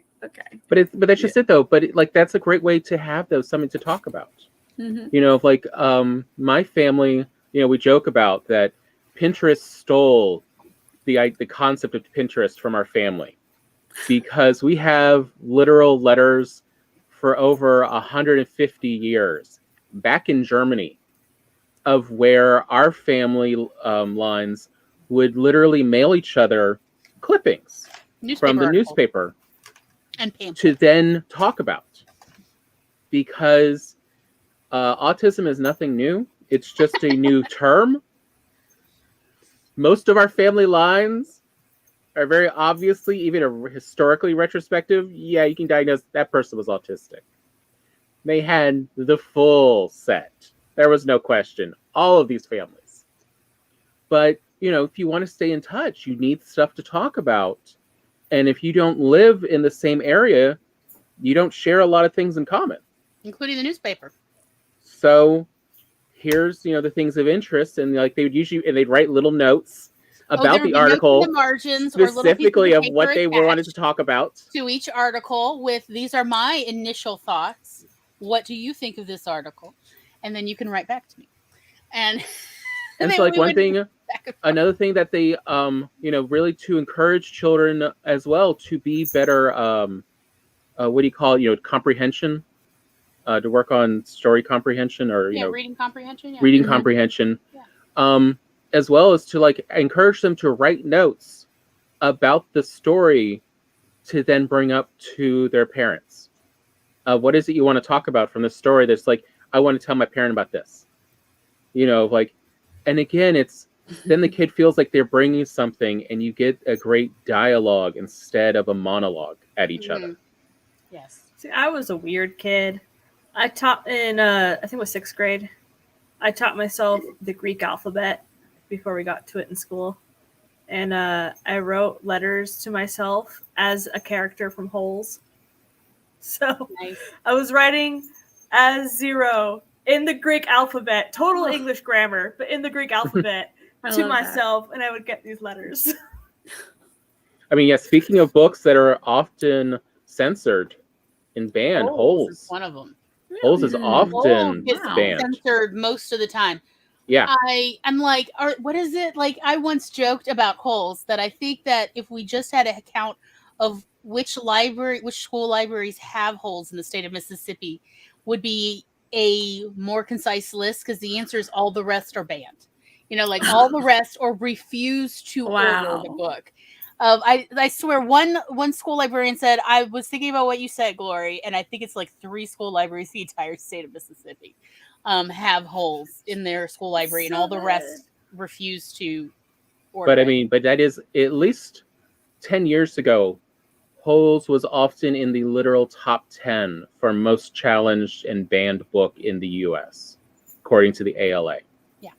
And the objectionable part is simply that look at what adults could do to children. Like that's, it's unsuitable material for children because it shows adults in a poor light. Yeah. So when we talk about Karening, to me, that's Karening.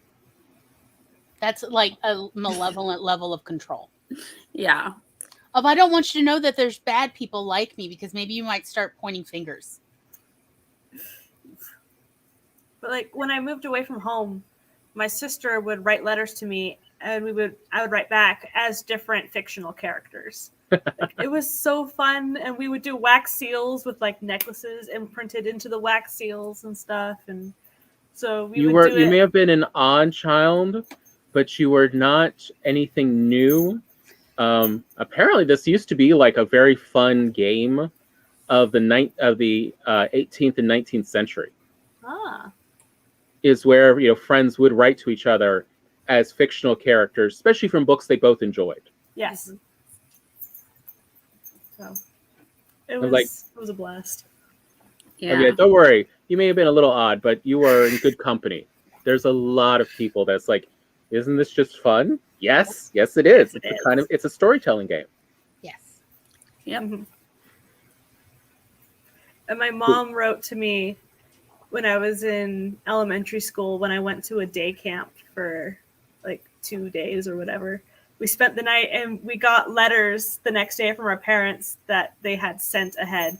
And so my mom wrote that the family had lost their farm of hamsters to the Trunchbull, and the Trunchbull was turning them out onto the street. Like, it was amazing. Oh, that's great. Yes. That's awesome.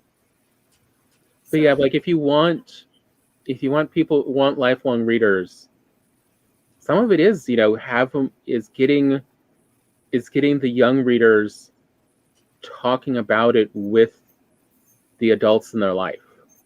Of like, you need people to talk with stories with to truly benefit from it in many ways.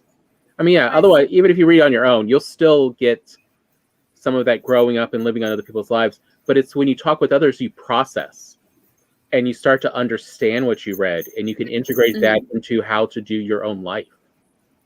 See, we didn't discuss the books much. We just started living them, my siblings and I. We whittled wands. We wrote down every spell used in all the Harry Potter books. So when my mom banned them, because I kept reading them instead of doing homework, so she would take them during the school year and give them back during the summer. So we could still have our duels and stuff in the backyard. Yeah. Life was great. Yes. I mean, we did costumes. My kids are like, they're like, we can totally like they look forward to Halloween now, just because I'm like, well, you guys used to dress, they're like, yeah, we used to dress up on an everyday, like they'd be a character in a book. I had bins full of costumes. Like you could be whoever you want. Go. My mom sewed us elvish cloaks with the little leaf pins. Like, we had a blast. Yeah. But I mean, even all those Gen Xers who talk about, now that they're not really readers, ask them though if they ever read or watched Hatchet or My Side of the Mountain, and then ask them about acorn pancakes, and just listen and look at their faces to see how many people went, yeah, I tried it. I had to try that out because I've seen that going around actually on social media. Acorn pancakes. Yep. Of as long as you get the tannins out first. Exactly. Yeah, because you need those kidneys for later. Yeah. But because that was one that a lot of young readers at the time really got into, because it was about independence. Yes. Mm-hmm. Yeah, the Boxcar Children. That was another book series about independence that a lot of Gen Xers were read and were into. Mm-hmm. There were books and book series that Gen Xers were really into, but what we saw was as they aged up that there were not the books to reflect their life experiences. They were definitely, the silent generation was still the ones running the publishing industries, and they weren't necessarily publishing books that appealed to Gen X, who were definitely partying hard, were socializing quite a bit in person, and were not doing, they were not settling down quickly like the silent generation did. And even the baby boomers, to a certain degree, there was essentially baby boomers had split. There was the counterculture baby boomers, and there were the ones who were following the silent generation by settling down quickly and, climbing those corporate ladders. Mm-hmm. That was what we saw. And then Gen X was still like, hey, we're just going to stay young and enjoy partying and socializing longer and not settle down so quickly, but not necessarily immediately trying to crawl the corporate ladder, because we see how miserable that is. Mm-hmm. And there were not the same kind of books. However, where we did see Gen X being given a voice was in indie movies. So that's think of the 90s with Reality Bites and a lot of those kind of indie movies. Heathers. Oh gosh, yes. Those really appealed to Gen Xers and how their philosophy approached. I mean, that is actually something. I mean, I don't miss it right now during the panini because I do Fire not alarm. Oh no! Do you have to leave the building? Oh no! Be careful out there. Uh-oh. But what? I don't miss it during the panini, but I do miss how social Gen Xers were. Mm-hmm. I miss y'all. I was invited being at the tail end between Gen X and Millennial. I was right in that little wiggle space, and so I got invited to a lot of Gen X parties, including out in cornfields, out in cow pastures, out in the woods, because Gen Xers didn't have the money to pay for venue space. And I kind of miss that part of hanging around Gen Xers, was they socialized so much. And that was kind of fun. As I said, I don't miss it right now because I'm not even going to restaurants right now. But I did like that versus millennials just not as interested in big group gatherings where it's sort of open-ended invitation rather than, no, we're going to have a small little intimate get together. Gen Xers were like, no, just invite everyone you've ever met and see who shows up. That was hence why there were so many parties in fields. But what I didn't see was books being reflecting those life experiences for the Gen Xers were interested in. Instead, I saw indie movies reflecting that. And I figure something like that is what's happening with Gen Z, where again, the publishing industry is not reflecting the interests of the Gen Zs and their philosophy, their lifestyle. And so it's going to be some other media that finally breaks through that doesn't have as much gatekeeping going on. And that's kind of what you see with, modern TikTok and YouTube, where people can, create their own videos and stuff. Yeah, they're creating their own content. Yep. Is they're making it for, as well as, AO3. Yeah. And such of, you see them filling in that gap that's missing for them. Because, late 60s and 70s, those were publishing was far more where we saw a lot of irreverent comedy books. That's why Asimov has oh God, something insane. I want to say 7 books on limericks and bad jokes or something, and dirty jokes. They're not good, y'all. It's an outrageous number. They're But- rude. They're Yeah. very rude. And then sometimes it's like, did you even edit it? Anyway. But I mean, Not good. but yeah, like you don't see a lot trying to appeal to the Gen X crowd and their thinking, even the college kids, of like you're not seeing anything written to that college experience. Right. And that's where, you saw National Lampoon take off. Mm-hmm. Because at least they were, writing to that generation, to those people of that age. Mm-hmm. Yeah, so whenever I hear, publishers talk about, YA is, bottoming out. It's like no one's interested in YA anymore. It's like, no, YA is a age range. And obviously you are not reaching that age range. Yeah, the books that you're choosing to publish aren't appealing to the YA aged people. That's why I love Angie Thomas. Talk about a writer who really can appeal to the right age group for the book she's targeting.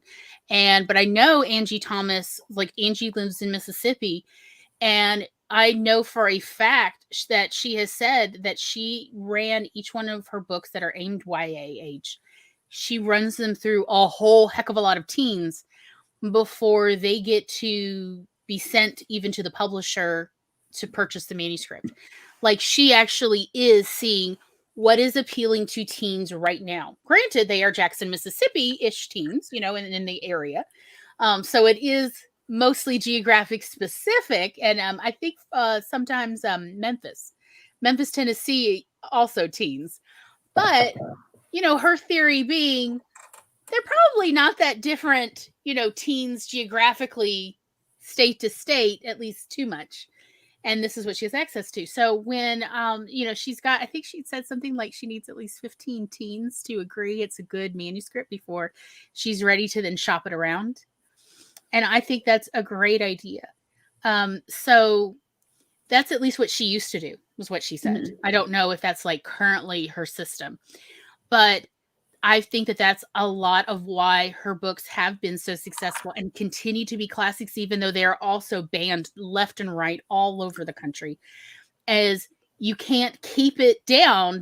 You can't keep her books unknown because word of mouth is so strong because they resonate so well with their target audience. And on that note, maybe now is a great time to do a bio break. Let's see, maybe we might get Laura back. I don't know, actually.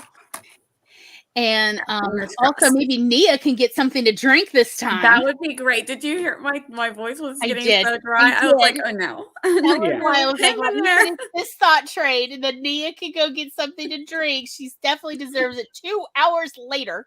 Yes. Like, I'm so parched. So again, maybe now might be a great time to try to get something to drink, maybe a snack, maybe a little walk around, see what your bladder thinks. Maybe it's time for a bio break. We'll see y'all back here in approximately 10 minutes.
Maybe beep.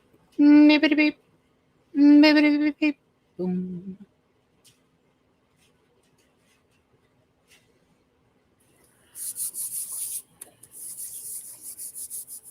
Here we are.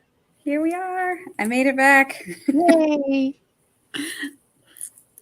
Loki wanted to go out, but I'm like, I can't stay out with you because I'm getting a drink, so he wouldn't stay out. So He's like, no, I wanted you to come play with me. Yeah, and it's freezing outside all of a sudden. Oh, you know that means it's Loki sweater weather. He's in his hoodie. He's so happy.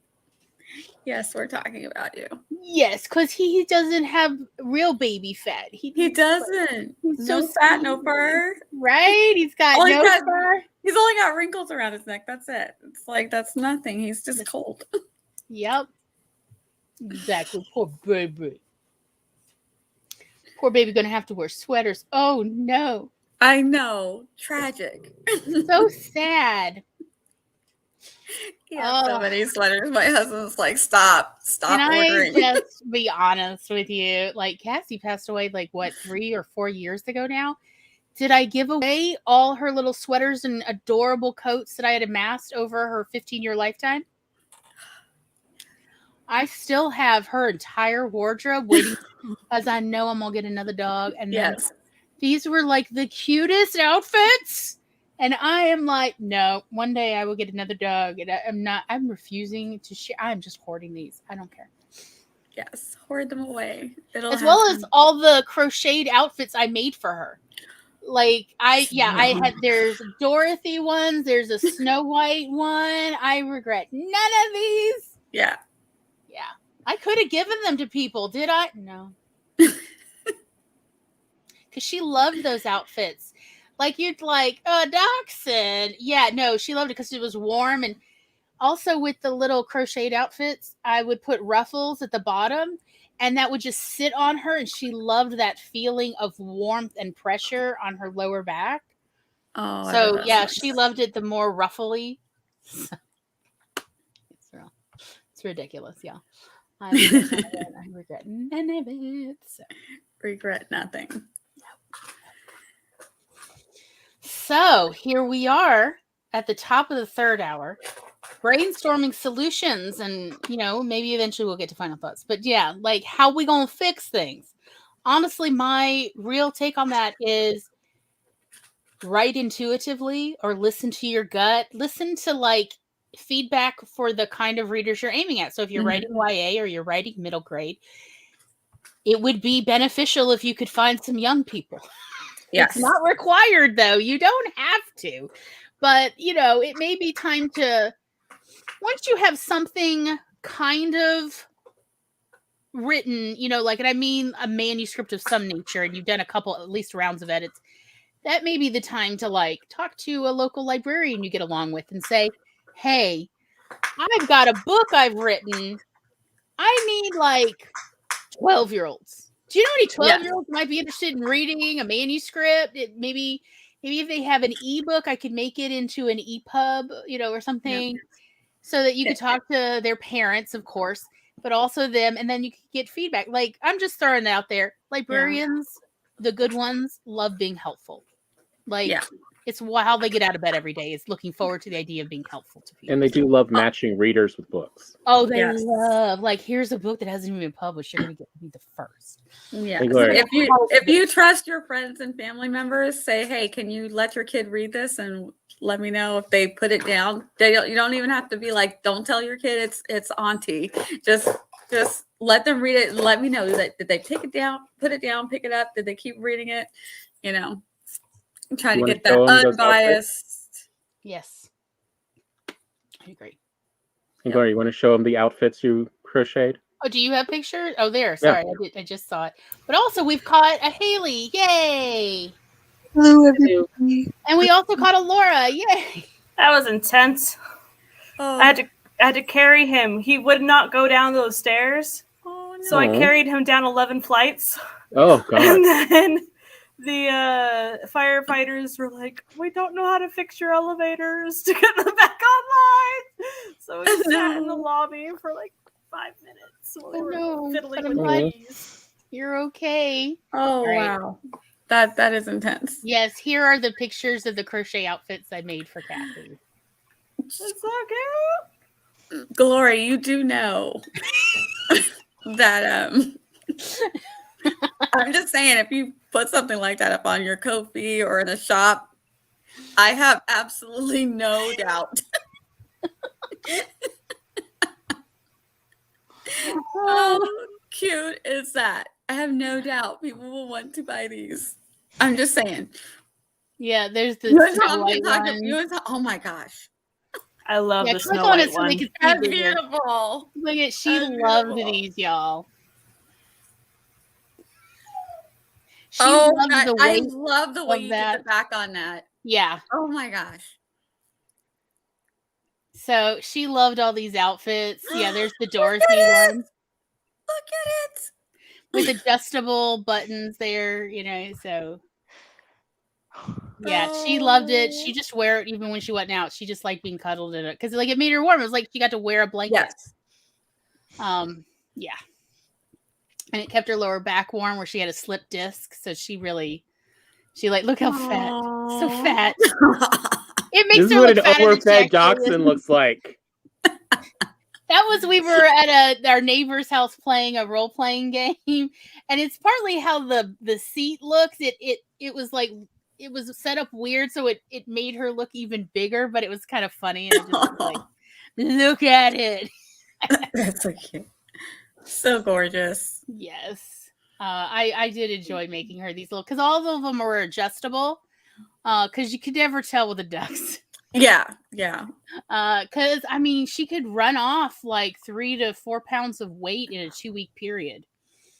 So I had to make the waistlines adjustable. That's why they all have belts.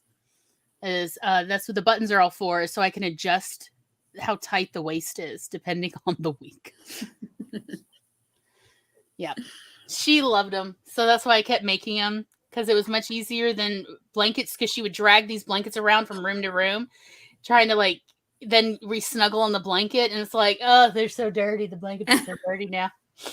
So just putting her in the little outfits really made more sense, and she loved them. So yes, all these. You didn't know it was going to be the doggy outfit hour. So cute. So anyhow,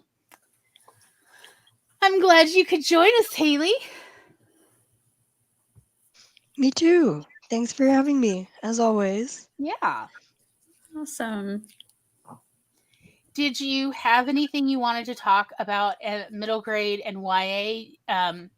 You know, to like, because we've already talked about the things we love. We talked about shortcomings and stuff. Go Yeah. I'm gonna just have another call out post, I guess. If you haven't read a YA book that's been written like within the last 3 years, then you haven't been reading YA. And that's on that. I'm out, everybody. Goodbye. I'll see you next time. Just Any one of those tiny little mics now. I see, like, and then you could just drop your tiny mic. Like No, but seriously, like, and I'm not just saying this because I am a fan of YA, although I am biased in that aspect. But like, there's been so many great YA books within the last 3 years, and like, there's always gonna be really great YA books. And anybody who shits on YA, like, what are you doing with your life? Mm-hmm. You come on. Trying to like make it more coherent than that. I'm sorry. No, I get you, because there are those of us who like YA. I'd say I like YA 75% of the time. And the problems that I have with YA aren't necessarily YA's problem. It's because I'm not that age. So sometimes I'll read something, I'm like, what is she? Oh yeah, she's 16 or 17. Calm down, yeah. You know what I mean? And that's not the YA's problem. That's me being like, you know, over 40, you know, just like, why are we doing this? Oh yeah, you're a child. Okay, continue reading. Do you know what I mean? Mm-hmm. And a lot of times that is the problem that people who are reading YA have with YA, that they're children. The issue that I have that's a little bit more is that we do need another category. We need a new adult category. For real. Ooh. For real. Yeah.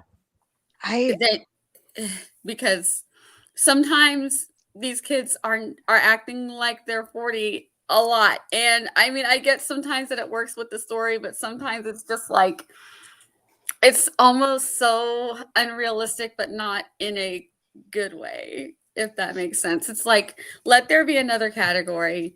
Let teenagers have their stuff, and then let adults have, let them move up to new adult, and let adults who still like reading younger stuff but need maybe more mature content, new adult needs to be a thing, basically. That's my little rant, is that new adult needs to be a thing. And it would help to get rid of that ick factor that kind of happens with some of the upper YA, where it's just like, some of those, especially sexual situations. And so I'm like, this is for teenagers? Because that was one of the things Tom was talking about before the show about, if you go by TV and movies and other media, there's this implication like more than half of high schoolers are no longer virgins.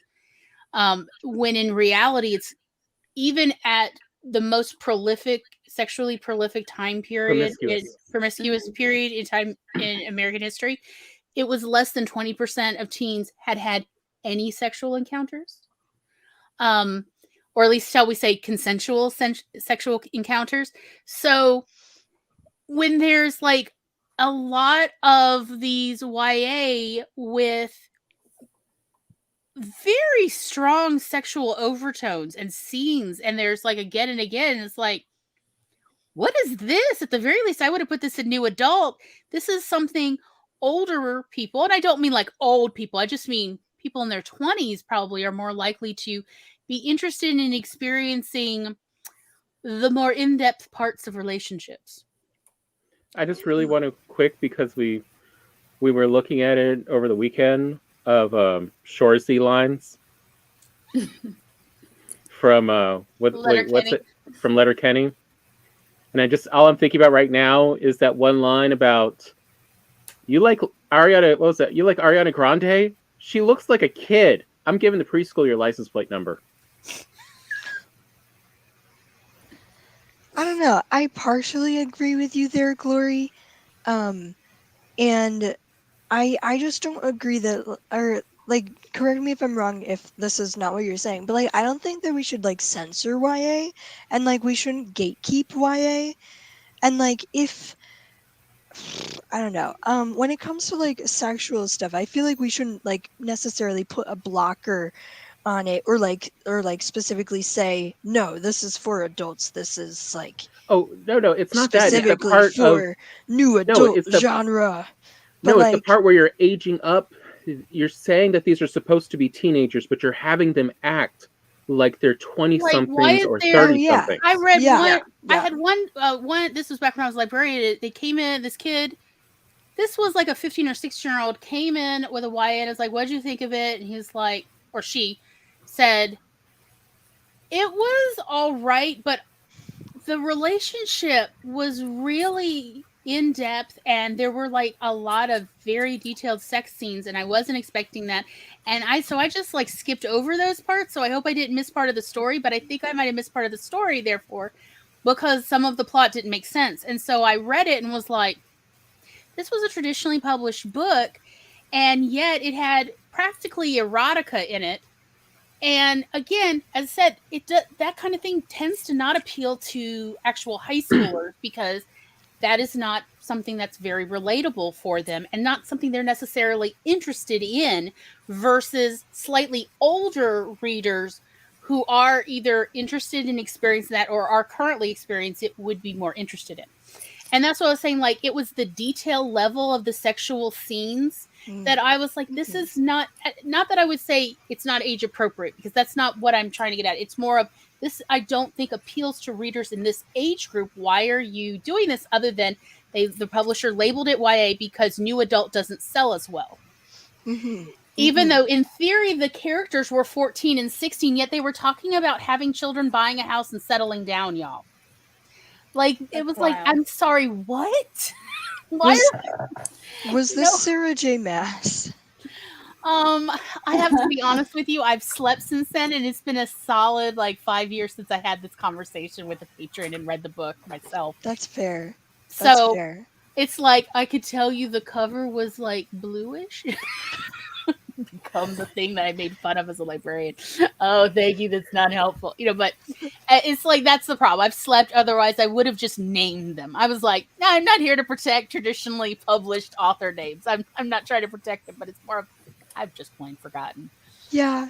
Yeah. And it's just more of this seemed so much more of they just relabeled ages rather than it was a sincere YA book about young people who had more mature interests. It did not feel that way. It felt like they just tweaked a couple lines and claimed that these were 5 years younger than they really were. And it showed in the entire rest of the story. But then again, after I read it, I told that reader, I was like, you didn't miss anything. There frankly are a bunch of plot holes because I read through the sex scenes since I was not turned off by it. It was fine. But I was like, number one, I was not expecting that level of detail. This was R-rated details. And nothing about the blurb gave a hint about if you're not interested in this kind of deeply sexual content, move on.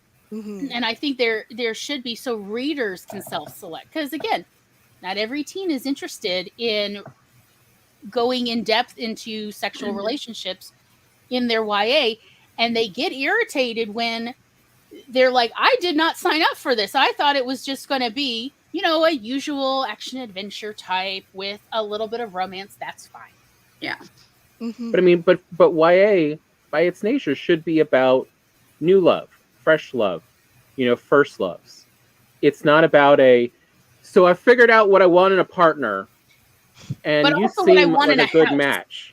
Yeah. These Yeah. characters That's were not talking YA. about the home they wanted to build, and I'm like, you're 14 and 16?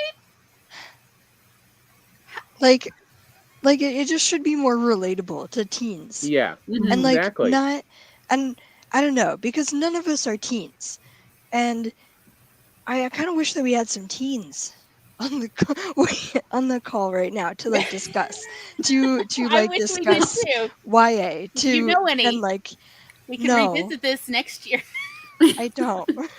Anybody out there, if you know any teens available, I wish I knew. Sometimes I just wonder if we're writing YA in a bubble, or at least this might be how I feel sometimes, just writing YA in kind of a bubble, and sure, critique partners are great and beta readers are great, but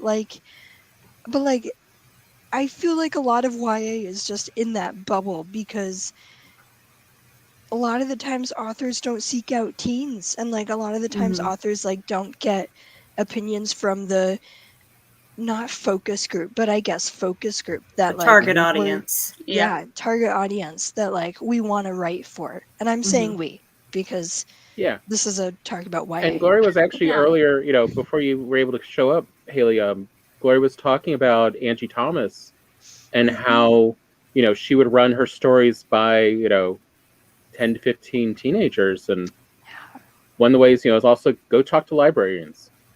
Yeah, and ask them. But if you're a writer and you don't know teens or you don't know middle grade readers, if you go and you like to approach them in a way that's not going to get you on a specific list. Hello, fellow teens. Yes, oh god. What'd you read? How are you today? Talk to make friends with a librarian because they're happy to help matchmake writers with readers and their families who could help you with your alpha or beta reading and give you constructive feedback about it. So it's one way to do it because yes, librarians love to matchmake. If only my libraries were actually open. I actually have yet to find my library since moving. Oh, my library is so small they don't even have a librarian. So I have to go to the reference library if I want. Mine is not that small. I was gonna say ours is small. It's not that small. Why y'all all making Mississippi look good? Stop this. I called the library and they're like, we don't have a librarian. It's what is this? How does this work? Laura, how does that library stay open? Like, who does the It's books? really small. I don't know. Where do you live? No, I'm in you don't have to answer Toronto. that.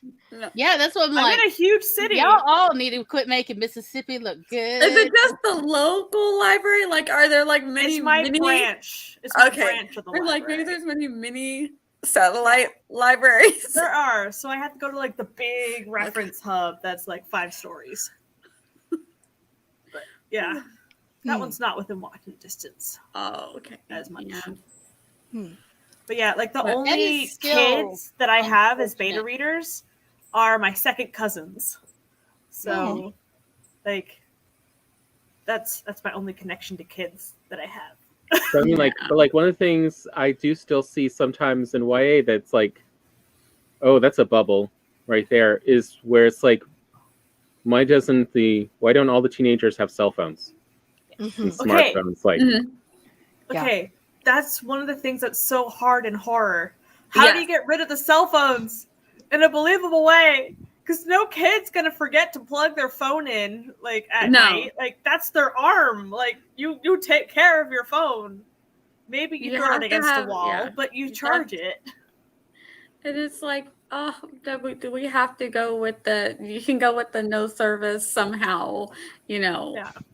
But yeah, that is an issue when you're writing now, and sometimes in sci-fi too, when communication is going to be so readily available, but you need to put someone in a serious situation where they can't just call for help.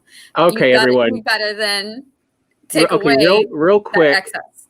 Here's a secret. If you need to do this in a horror style story, and you're like, well, what am I going to do? If nothing else, if you put them in an older steel building, you can't get service in there. All new modern condos actually have mini cell sites that repeat inside the building, because otherwise you would not have signal through 10 feet of concrete or an entirely steel building.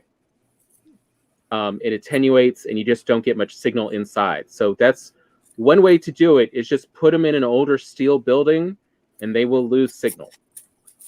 So and then like, they've only got the old apps. warehouses, the old ones, not the newer ones, not the ones that were built in the last 20 years, but older ones. Oh, let me tell you, I've been in those, and the cell service is terrible. Also, old trailers. Mobile homes. Oh God, help me from all old mobile homes, and anything built more than 20 years ago, absolute crap. Because it echoes is the problem. The signal echoes, and it is a nightmare. And you can't just walk outside the door of the mobile home. You actually have to walk at least 10 feet away to get decent coverage, which is a bad thing in the rain. Just speaking from personal experience visiting people. So there are plenty of ways to mess with cell phone coverage, especially where it's unexpected. So the young person or whatever person doesn't know to warn people ahead of time, hey, I'm going to go work in this warehouse, or I'm going to go to this mobile home. So be prepared. I might have bad cell signal. And instead they're like, wait, why is it not working? How did you ruin my cell phone coverage? Like, yeah, like everyone knows old mobile homes suck. Just... There are plenty of real life ways to ruin cell phone coverage. But if you need to know, I am an old ham radio person, so I can tell you what are all the ways to ruin a cell signal. There's a lot of ways, even in modern times, that people just don't think about. They're like, oh, no, it's always available. No, it's not. It's just a fantasy from living in a modern city in the U.S. that you've always got in Mississippi, we know all the ways it don't work. Yeah. But also in a large city, if you are in too crowded an area that is not upwardly mobile, like if there is not a high value in a crowded area of the city, you will not have internet. You will only have voice because 5G signal gets oversaturated very quickly from too many cell phones on one tower. Yeah. And for those who don't live in rural areas, when you see people driving and there's suddenly no signal, that is very real. That happens to us all the time. And if you're using your phone for your it's not like 30 seconds of no signal. We're talking 20 minutes, 30 minutes. Why does it coincide with no gas station either? How dare they? Yeah, we were driving one time, and I was using the phone GPS to stop talking. I thought we were supposed to keep going down this road. We were way 20 miles off of where we should have turned before I realized, hey, this is going a little long. And I looked, and it's like, no signal. Who knows how long we had no signal. And also, don't forget that GPS, most modern GPS phone apps, are constantly updated while you drive. Mm-hmm. So if you make one wrong turn and there's no cell signal, even though you still got GPS and it still shows a map, it will not update you, and it will no longer tell you where you're located, even though you've still got a GPS signal. Mm-hmm. Yep, that was me when I rented a car and drove across the border to do my border run to get my new work visa. Mm-hmm. I got into the States, and I had Barnes & Noble plugged in, and I missed a turn, and I was stuck and stranded in New York. And I was like, I don't know where I am. So I turn around and follow every sign pointing to Canada. Just get the old-fashioned way. But it just, when in doubt, ask a few people. But yeah, whenever I hear this, but we have cell phones. You can't do scares. You can. There's 100 different ways to do it. Mm-hmm. It's not quite as ubiquitous as people want to think. Yes. There's always a reason why the signal can go out and will go out in various locations. And a legitimate reason why, not the writer made up, some gobbledygook. But yeah, industrial areas rarely have very many cell towers because there's not a lot of people in industrial areas. So there's not a lot of impetus. Yep. And there's a lot of metal buildings in between you and the tower, and which throws off the line of sight. So bad. Microwave radio is line of sight. So if you have especially two metal buildings between you and the cell tower, wherever it is, you're not getting a signal. So if you can get on top of the roofs, you might be able to get it. But the likelihood of you either knowing to doing that or having the access to do it, let alone that roof being safe to stand on, are relatively low for most people. So again, you have to walk, 20 yards out of the range of the buildings, hold your phone up and hope that you actually catch it. I really do that on mountains during hiking. Yes. So there's plenty of urban and suburban and rural area reasons why cell phone coverage would be lost for long periods of time, not just a few minutes. So it's something to think about. There are plenty of reasons and ways you can knock it out for a story that absolutely make sense and are legitimate reasons for it to happen. Yeah. Oh, there's something I wanted to mention back when we were talking about, finding your young readers to pre-read your work so that you can know that you're getting to your target audience. If you're trying to traditionally publish, you've also unfortunately got to put out there what the agents and publishers are looking for. So trying to merge that balance, because those things don't always coincide until the publishing catches up to, oh wait, actual 18-year-olds want to, or 16-year-olds or 15-year-olds want to read this in YA. But if the bulk of your YA is being sold to women or men or anybody, any person in their 20s, 30s, and 40s, if that's the bulk of who's buying and they want the more mature content, it's who are you targeting? Which again is why I think that new adult needs to actually be a thing, which it's a thing, but it's not a thing. But also your cell phone, if you keep it next to your body and you keep it on the side where the antenna is, and your body is between you and the cell tower for 10 minutes, your cell phone will keep increasing its power to try to reach the tower and have a good signal.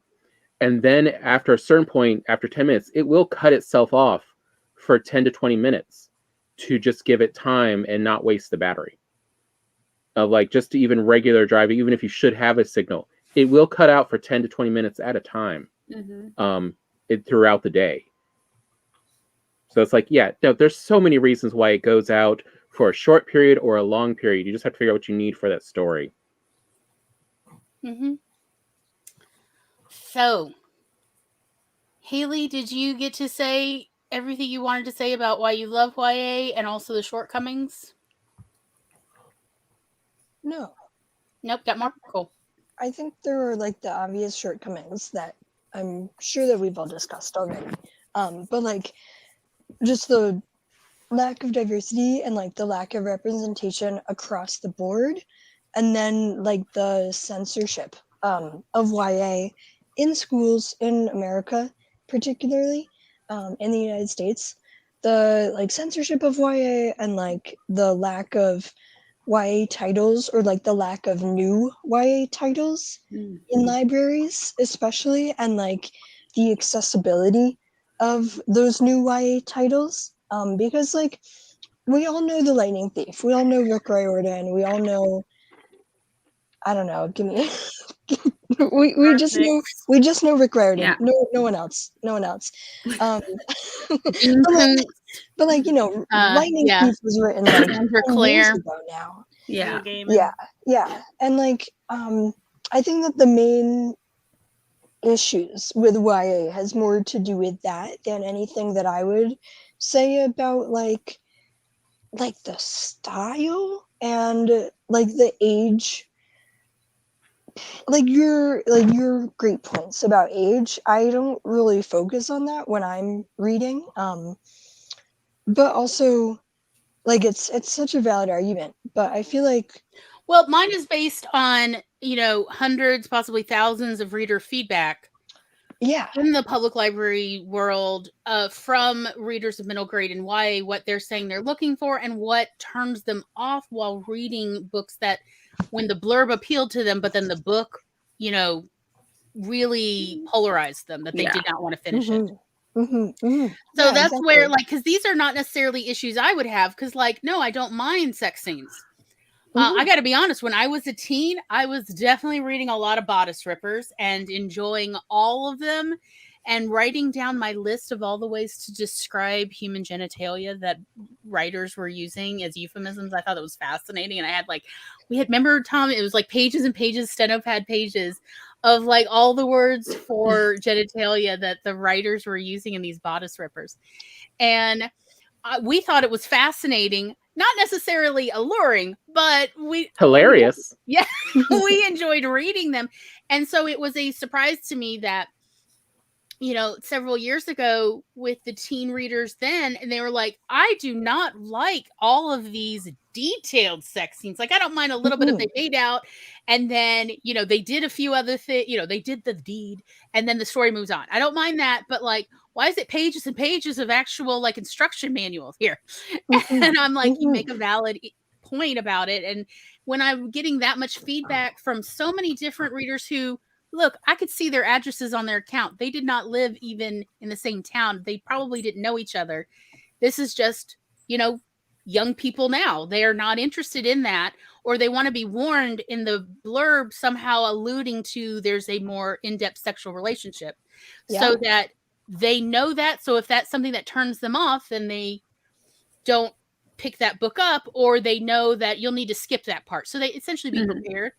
That was a concern for Gen Z now versus, when I was 15, I'm like, it better have sex scenes in it. I want to see how these characters are going to get down. That was something I was interested in. So that's why I raised that issue, because my experience is based on readers rather than my own interest, because I know I'm a tourist in middle grade and YA now. I'm just a tourist. I don't live here. Yeah. You know, I think that's like what a lot of authors of YA forget, that like we're all tourists at this point. Like we can write to our heart's content, and like we can write really, really great stories, and we can have all the beta readers we want.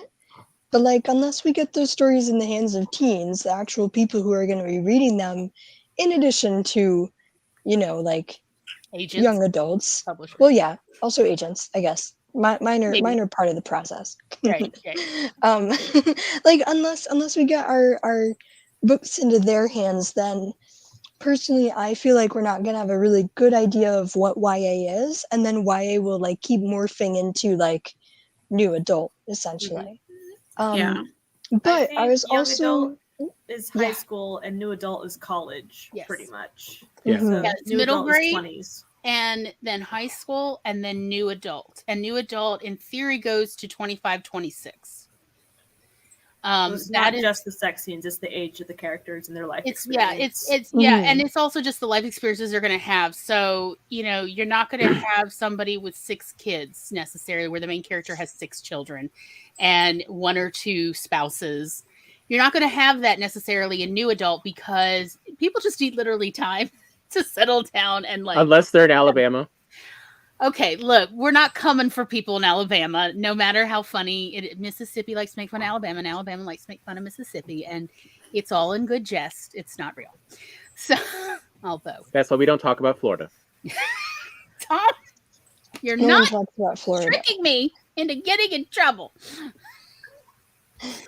So, but yeah, that's all. But you're not the only one who's heard that, because I think maybe 6 or 7 years ago, when I first started hearing about new adult, really they were like, oh yeah, it was a big thing that, oh yeah, it's mostly smut and they just want to put in lots and lots of sex scenes. So it's not that that's an unusual question to ask. It's what I heard years ago, and it wasn't until I got into this realm, the AuthorTube realm, where we started parsing out what exactly does it mean. But on the peripheral looking out, new adult, that means that they want to throw a bunch of sex scenes and put a lot of smut in it. So that, they might be a little bit older.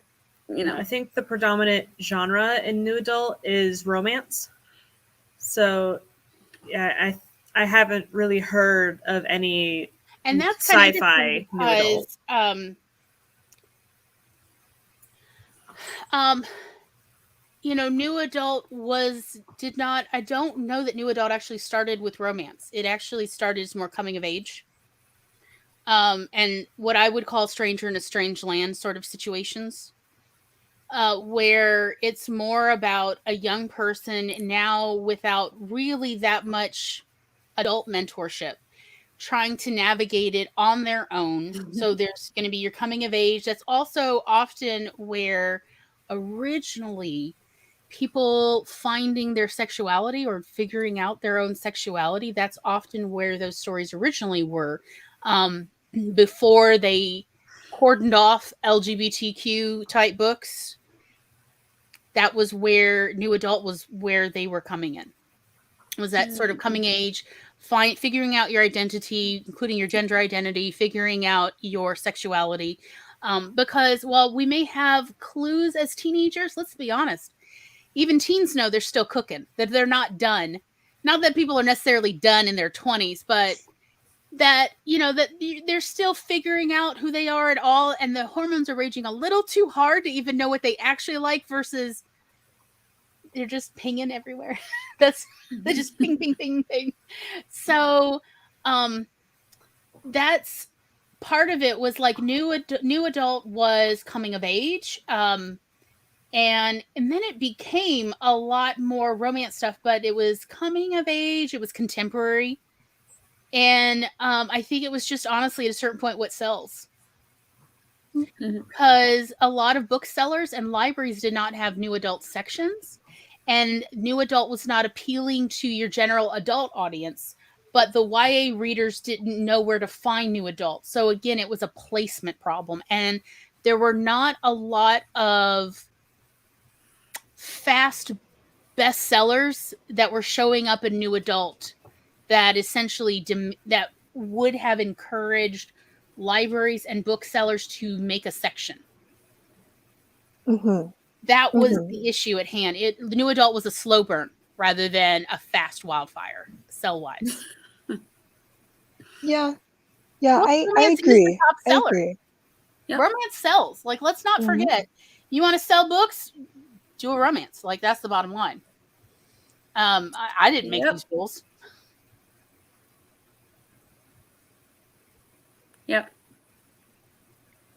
I will say that, like, YA overall has been a lot more, like, queer. Like, there's been a lot more queer YA books and, like, queer YA characters actually written by queer authors a lot more recently. And it's not just because I'm seeking them out, but like I will say that I feel like, especially in regards to that, that there's like, it's kind of like a double-edged sword when it comes to representation, because at one side we have like a lot of really great queer books and a lot of really great like queer books that are representative of the whole queer experience as a whole. It's getting there. But then like we still have a lot of, like white authors dominating the field, and like a lot of like non-queer authors writing queer characters, and like, especially when it comes to YA.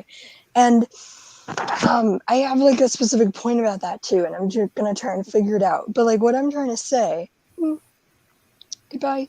What I'm trying to say is that like I feel that YA simultaneously deserves a lot more credit for having a lot more representation than it gets. But also, we can't forget that there's like so much more work to do in regards to that as well. And like, just in regards to, like speaking like from the queer side, I just feel like there's a lot more in it, like in the genre, than people expect now.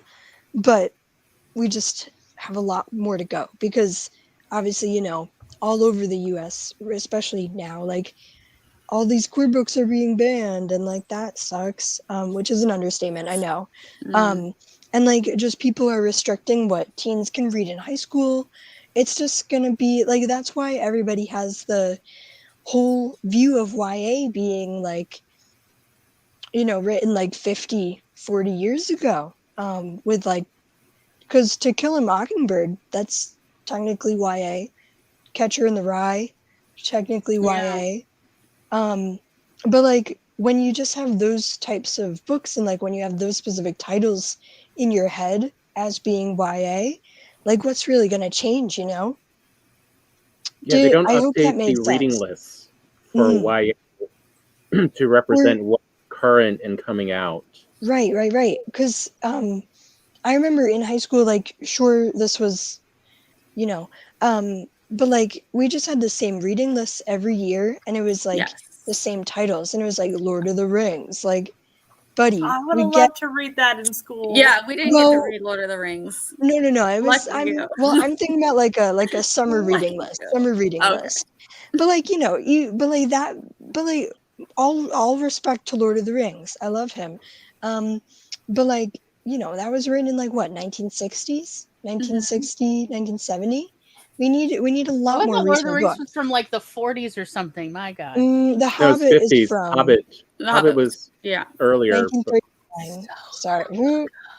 I'm gonna leave now. No. Nerd alert. But yeah, it's that part of where they don't update it for what's current, and we know that the audience for children and young adult changes every 4 to 5 years. Like that's why they update kids shows every 4 to 5 years, because the interests and just the crowd is different. Their generations are much shorter at the young end than it is, in the adult ranges. Yeah, every generation has these 4 to 5 year little pockets. And most people figure out approximately where they fit within their pockets. I think for me, it's like, since I was born in 79, I tended to be able to relate to people born, I think, between 76 and 82. And that was like, oh, okay, that's my little pocket there. Everybody kind of figures, but that's because the experiences of people, including children and teenagers, are really specific to a 4 to 5 year-ish period, because the world changes so quickly. Yeah. Especially now. It's like changing faster and faster. My brother and I got our cell phones the same time, and he was 9 years younger than me. I was so miffed. Oh, I bet. Like, you're like, you how get it? When you're in like this, 4th or 5th grade, like, what is this? Half my age. How dare you? Seriously. Creating an Instagram, Facebook. I wasn't allowed to get Facebook. I wasn't allowed in Right. MySpace. Yeah. Yeah. These kids these days, they have it easy. But yeah, like because of all these changes, it's like, oh, did you grow up when Snapchat was hot? Versus now, what? That's not what we do now. No, or like, or a true micro group is, were you on Vine? Yeah. R.I.P. Vine. It's Sorry. TikTok without the spyware. Right. Vine truly was legendary. Okay, like So yeah, that was like, an era. That's why it matters to really kind of re-dip into each little micro pocket of the generation, if that's what you are trying to write for. Mm-hmm. All those games. It is important and it does matter, but is it required for you to get started on that? Not necessarily. As I said, write from your gut. What is the stories you wish were available when you were growing up? Write those. Mm-hmm. But yeah, but your alpha and beta reader teenagers will say stuff like, well, why aren't they going to this website or that website? Mm-hmm. And you need to address it as a writer. Or using this messenger app to communicate with each other, because, we don't trust those other ones, Yeah. Of why is Facebook always for old people? Because we don't want to be on kids don't want to be on a social media platform with their parents. Yeah. That's and I would always say been the same. if you can make up a generic something for your, and understand that the kids are on a platform, because one thing is that your jargon is going to date your book, whatever platform you're using. You're automatically, if you say Vine, that automatically dates. If you say Snapchat, it automatically dates it. If you definitely say MySpace, it's definitely dating your, it's never dated. It's now a classic and vintage. Oh God. It hurts. It hurts. Even Tumblr, Tumblr is so different from when I was on it. It is. As a teen, it's just so different. And Twitter, you can't tell me that Twitter hasn't changed. Because Twitter. Remember when everyone used to just tweet what they were doing, going to the bathroom now? Yeah. Mm-hmm. And it's not like you could even post a picture anyway, thank God. But, people, now I'm going to eat my meal. And they were just like, why are you live updating your life? That's weird. But that's what everybody was doing in the early days of Twitter. And then it was using it as an aggregate for news. Like people just post links to whatever the latest news. I was on Google Plus back in the day. And that guy, the shooter in, was it Norway, where he went to a kid's campsite, on an island that summer and shot people. I was watching it live unfold on Google Plus. Yeah. With people from this country who were literally hearing the shots and talking, and they're constantly updating, and we're interacting with them. And I was like, this is the best way to get news ever. This is real on the ground journalism. It was so real for me that, I was talking with people there who were like, I can literally look out my window and see the blood on the ground where the security guard was shot. And they're updating everything they're seeing for the whole day. And that was amazing. But now, Google Plus is a ghost tower. Maybe it doesn't even exist anymore. It doesn't exist. They got rid of it. But these platforms come and go, but the interest of human interaction, though, doesn't really change. Mm-hmm. We're still looking to make connections with real live human beings. Yep. But one of the big differences between Gloria and I's age group and even Haley's is that our age group and before has the concept of being the oddball in school, and there's no one else really in town like you that you can really relate to that's within your age range. But we didn't have the option. But yeah, I know. But let me finish. There's something you guys had that we didn't have, which is I know. We couldn't go onto a social media platform to find similar people to know we weren't alone, let alone a large group of people like us. You just felt like the freak in town. Like the only one, and like, oh, Tom knows he had to listen to what literally. Why are my hobbies so weird? No one else has hobbies like this. I can't find anyone with my interests, Tom. Why is it just me in this whole world? Tom's like, I swear I've run into people like you. It's just you're never around when I've done it, and I was in other states at the time. But Tom, that doesn't help me here. I'm all by myself. So you had the option of being more isolated. Fingers crossed if you could find a group of other kids who were very different, who were like, well, we're all different, so let's just make our own little group. Or you did like I did, and you just smile and fit in just to get along. And like when I met my husband's like, I thought you were the stuck-up one in the group. I was like, no, I'm just the introvert. But people would always like, yeah, come on. I'm like, I guess this is what we're doing. Now. So I just hung out with the people behind buildings who smoke. That was my group of outsiders. Was literally standing behind restaurants, comic book shops, bookstores, movie theaters, and just standing with the people on smoke breaks who bitched. Like that was like the closest I could find to a group of outsiders who would accept me, even though we shared no interest. We read no similar books. So that was the closest I had, and it sucked. So like adventure stories. I get invited to all the parties though. So adventure stories, being the chosen one, made a lot more sense because you were always the ugly duckling. Yeah. There's so many people who understood the thought of being the ugly duckling.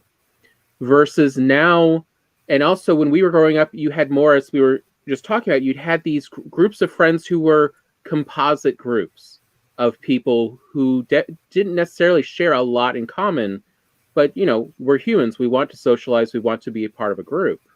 So, you'd have people who are much more diverse in a 5-6 person group, kind of like you see on like the Goldbergs, where the Middle Brothers group, the JTP, are 5 people that, they're boys about the same age, but they actually don't share a lot of interest in common. Yeah, they really don't. It's just they're the same age in town, and they're okay with each other's interests. And they live relatively close to each other. They literally live within blocks of each other. So this is why they socialize together rather than having strong shared interests. Versus now, you see people with fandoms that are hyper specialized, and everyone is just as into that fandom and tries to spend the same amount of time, getting involved in similar ways in that fandom. And that's what I'm saying, like where that difference is. And so I've now seen young people find other people in their fandom in their town, and then they socialize much stronger with them. This is pre-Panini, I will say. But, like they truly hold each other tight. Oh, we're in the same fandom. It's wonderful. And then they will go to conventions. They'll meet at the library. That's how I know. It's because everybody meets at the library to connect with each other in their fandom. It's so cute. But even the fact they can do that versus we had no way to connect with people even in our same interests, in our same geographic area. But now they can connect. So this whole chosen one thing doesn't ring as strong for a lot of younger people, like high school age now. Versus more of like getting a group together of similar people makes a lot more sense to, the young adult series. Where it's not just me, it's how we all work together to accomplish goals. Mm-hmm. Because that's what people are more used to seeing. I mean, we've all seen how big BeautyTube has gotten. Because, at some point, everyone's interested in how does makeup work? Yeah. It is, it's just like painting of how do you start from these simple materials to that end product I have seen in movies and up close, even in person. I don't get where, how did you go from one to the other? Although really in makeup, it looks like, 90% of the time the secret is blending. You blend so much more than you think you should, just till your arm's tired. Blend, blend, blend. That's the real secret to it. Does it look kind of, or does it actually look put together? Just blend more. Just keep blending. But I think, and that's part of what I was saying about like the bubble of the experiences now between people of 5 or 6 year age differences is so much more dramatic even than it was 30 years ago. I think in part because technology is changing so quickly. Mm-hmm. Yeah. Or technology is growing and changing in different ways every few years. What people have access to and can easily accomplish without a major amount of money has drastically changed. Oh, yeah. I mean, even compared to 20 years ago, you can now do music composition on your phone and on your tablet. You don't have to save up money to get a computer, or, you know, and like 20 years ago where it was just one computer in the house. Now, you know, everyone's got their own computer or at least their own tablet and phone, and you can do your own, you know, video composition and music and a lot more artistic expressions without having to, you know, put out so much money just to be able to try it.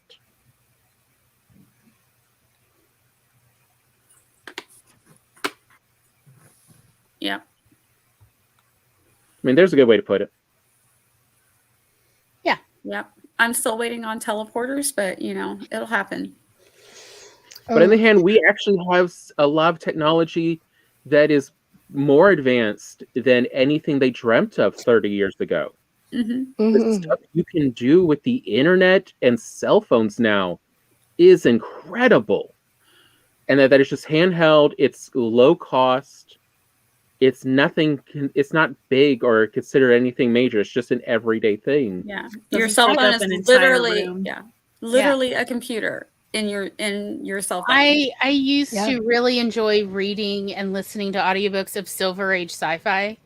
And just in the last 10 years, it has gotten bizarre for me because the technology in these stories is now behind the way I'm living. Yeah. And it's starting to become starkly standing out to me where it's hard to keep my suspension of disbelief while reading or listening to these stories, because it's like, wait, we can do better than that now. What is that? What? Even though I know it's a story from way back, but it's just our technology has advanced so quickly in some branches. And it's in ways writers hadn't thought of, or they thought of, but they were concerned readers couldn't imagine it at that time.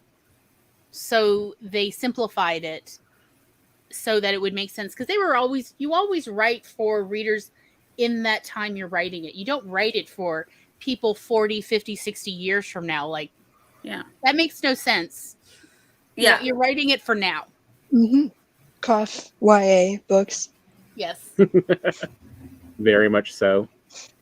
But even so, like, I mean, that's mainly why I want to stick to fantasy. But for me, it's like, how do we write for now when everything's constantly changing? Especially when it comes to technology. Mm-hmm. Like, to me, it just seems so fast. Like, Glory, like you were saying, 10 years ago, I had a flip phone. Now, I did too. This sucker. I walked past somebody with a flip phone yesterday. It blew my mind. Yeah. No. Flip phones were the best, man. There's one thing I do actually miss about flip phones and bar phones. You know, something with a standard keypad. Mm-hmm. Is that a lot of us, you know, in my age, actually developed the ability to just type blind, so you could actually type and send messages with you know, from your pocket. Paragraphs. We were also really good at video game playing. You could do it. We were ready for those. I could type in the dark while driving. I could type replies to people while driving and never without even looking, because you're just going I never looked at the screen. I just knew each key. There were only 9 keys. I knew what they felt like, where they felt in relation to my thumb, how it had to stretch, and could literally type replies and whole sentences to people without ever looking down while driving. Cannot do that now because dangerous. Yeah, but now we can just ask Siri, "Hey Siri, text so and so." Yeah, and now you just literally just hit that little record button, and it'll transcribe it for you. I mean, there's something that I find amazing, and I'm looking forward to when it gets a little bit more advanced for ASL, of where someone who is deaf can literally just hold their phone and record someone, or just have their video camera running, and it will transcribe what they're saying in real time. Mm-hmm. So to me, voice texting was cringy, but I think that's just because of my parents. So it's cringy to me. yeah, I don't like it when my parents do it. Specifically, mine. My own. Everybody feels that way about their parents. My father used to leave me voice messages. oh gosh, Glory, this is your father. Like, man, I've listened to you my whole life. I know what your voice sounds like. Okay. It's like, I know Of who all you the are. men on the planet, yours is the voice. I always know what is this is your father. And I'm just been thinking about it. Also, I want to let you know I mailed you a letter with newspaper clippings in it. I would like to hear your thoughts about it. Although, if you prefer to call, that is fine. My number is Daddy, I know your damn number. Did you think I had a head injury? What happened, Dad? Like, and he'd leave these almost identical messages every week Aww, for years. And it was man. like, I was trying to explain, Daddy, you really don't have to introduce yourself. I know who you are. And also, I have caller ID. Even for my voicemail would say, because I had him programmed in, and he's like, oh, does it? He would do it again after that again. Like, y'all, every week. And it was just like, at a certain point, I just came to enjoy the messages. Glory, this is your father. This is the sing-song way this is your father. Never called him father in my entire life. I only ever called him Daddy. And he would still always introduce himself as your father. It took me a couple years, but I realized whenever I would play scenes out in my head of talking to my parents, that it was only when I was in trouble that I would ever refer to them as mother or father. Whenever I was upset with my mother, it was, hello, mother. And she's like, hello, daughter. As if we were suddenly in an episode of Dynasty. That's another thing about YA. That's another thing about YA books. Like, this is old by now, but like in middle school, we had to read this book called Drums, Girls, and Dangerous Pie, and the main character referred to his parents as rents, like apostrophe rents. No one said that. No one says that. That author should. That was very specific to a 1 year period. I don't a even single think year that. where people said rents. I have no recollection. Yeah, it was the movie. no. It was before your time, Haley. It was that movie series, Meet the Parents. What, Yeah. Rent? And the Rents. Yeah, and it was, I think, either the second or third movie. The third one was so crappy. And they used it there as part of their promotional, and it like took off for about 1 year, and then it died a thankful death. And that was where we saw it. Was like, it was really due to advertising. It was ridiculous. Forever dated, and then using very poor slang at that. So yikes. Yeah, they were trying to get the slogan to match or something, to rhyme, I think it was, and that's why they used the rents instead of the parents. It was something like that. Yes. Eva, he did not even have to say, this is your daddy. He just had to say, hello, Glory. I've sent you letters and newspaper articles. I'd love to hear your thoughts. You'd have my number. Love you. Bye. That's all he had to say. He did not have to introduce himself, but my father was born in 1940, and he just could not conceive of the concept of not introducing himself when I could not see him. Oh, he just couldn't cope. He couldn't cope. God bless him. Versus, I came across, there's an Instagram, doesn't have a great name, but it's a great name still, called Whores of Yore. And it's about sexuality, things related to sex historically. And they just put a list on today of what the male member has been nicknamed over the last 400 years. And I'm looking at this list. It is a beautiful list. It is a truly great list. And all I can think as I'm looking at this list is, why does no historical authors use terminology from their time? I want to see this written down. Because you can't use it with a straight face. It's like, I cannot record 1640s, his nitwiki. I'm just like, really? That was his nickname? Because it's each generation's got their own slang. Let's be honest. It is as it is, right? Yeah, that tracks. Yeah. Yep. Everybody's got their own way to call whatever. It feels right in their generation and their location. It feels right. Man, it's like I want more slang in my historical. Like, Teach me some terms I didn't know, so I can again have problems saying with a straight face to anyone else. More Shakespearean insults. Oh yeah. Yes. Love me some Shakespearean insults. Those are great. I believe I won't go full nerd about like Shakespearean insults if you don't want me to too. But you know that we're like you have, a, like, a bone to pick. nerd positive place, right? You do understand. Hey, Ghoul where you are? Creates. Yeah. Are you on the Discord? Yes, they joined. I think last week. Okay, I'll go post it under Awesome. memes. In 1930. I love that those are very specific years. But that Actually, must be what those you're are reading. all They may be included. doing some research. Oh. We don't know. Well, You know, okay. writers be writing. These are most of those decades actually are specifically included. Yeah. So this is like, Well, like, Yeah. they're just not Shakespearean insults. They're technically Elizabethan insults, but Yes. not even that. They're technically However, Jacobean insults because Yes. William them, Shakespeare wrote the you know- majority of his plays in the Jacobean era as opposed to the Elizabethan era.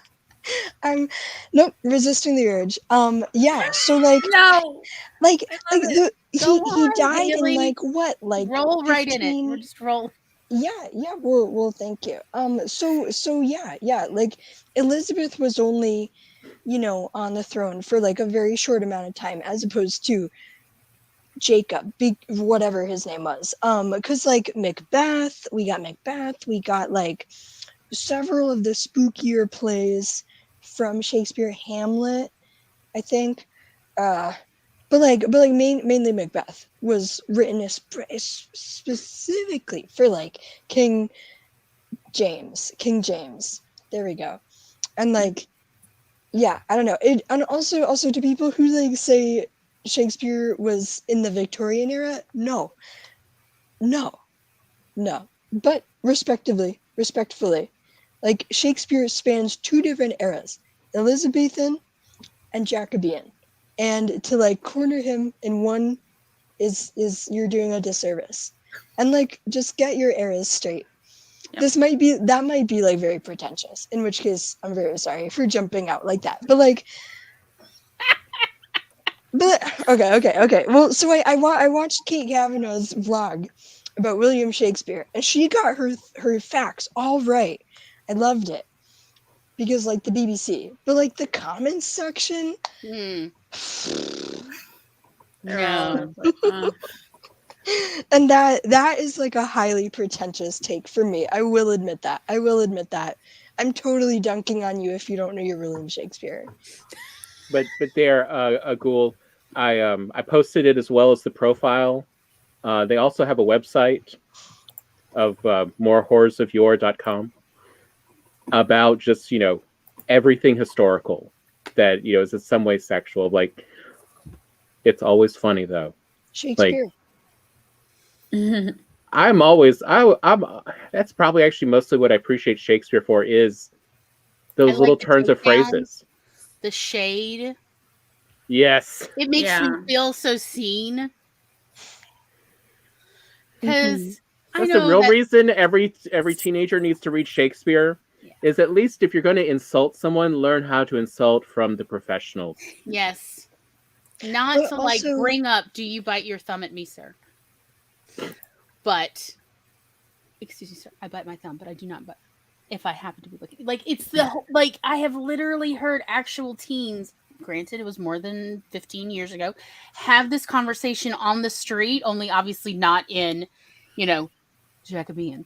But they had excuse me, you looking at me? I am looking in your general direction. You got a problem with that? I don't got a problem with it as long as you're just looking in the street. Like, I'm like, did you see this happen? It was like our very own Romeo and Juliet, only, low budget. Like, and there's like all the like other folks going, I didn't know that if I was seeing that or if this was a flash mob, I was waiting for her to break out dancing. Oh no. But also, I will say, like, taking it back to YA, like, don't hold certain authors and, like, And like, well, okay, don't hold Shakespeare as like this pinnacle of amazing literature, because like there's so much more. There's so much more, and I know I just went on like a rant about Shakespeare, but like there's so much more. I'm There's aware of who like I am, but people shouldn't. Yeah, thank you, Glory. People shouldn't like hold up any of these old authors as like these beacons of like modern literature and like Western literature, and like you shouldn't do the same thing with YA authors, because even Rick Riordan, I mean, like you know, J.K. Rowling's a TERF, so like she's out. But like I don't know, I'm trying to think, but also like I feel like in the time right now when authors are so much more accessible online, like especially when it comes to YA, because YA is such a highly scrutinized genre, that like in the case of Becky Albertelli, right? So she wrote Simon versus the Homo sapiens agenda, and for years she has been like dissected and chewed out by all these people on social media who have been like Simon versus the Homo sapiens agenda is the epitome of white women, like white straight women writing gay characters, and like at one hand we have the really good argument that like, you know, more queer authors should write queer characters, but also like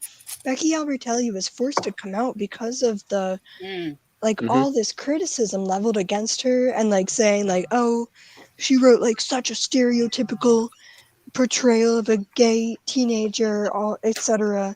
Blah blah blah. And she was forced to come out because of all of that. And like we shouldn't impose our own expectations on authors, and we shouldn't like, I don't know, scrutinize authors so much, even though I know I say that and like it's never gonna stop. But I'd say one of the things that helps though is your group being that you're offline. with. No. I mean, like for an author like another young adult author I enjoy that has talked about her process to make her stories is Nnedi Okorafor, who is writing stories mostly taking place in Nigeria. She does not live there now. She has not lived there for several decades. So she actually talks about how her stories go through 4 different editors for different types of content. Yeah, I think to help she make doesn't sure. live in Phoenix now. Yeah, to make sure that her stories stay relevant. There is an editor specifically who lives in Nigeria to help make sure it stays true to what's going on in Nigeria. She also has one who specifically is much younger than the rest to help with, you know, teenage problems and make sure this stays true to teenagers. Of making sure essentially you have the, you know, how do you, you know, if someone asks like, you know, well, this gay character is so stereotypical, where you're just like, hey, I'd like to introduce you to my friends who said, screw you. This is the experience they grew up with. They're the ones I was basing some of this on. You know, just having people to say like, I wrote this from talking with some friends. Are you saying this is no longer true? Because they would argue.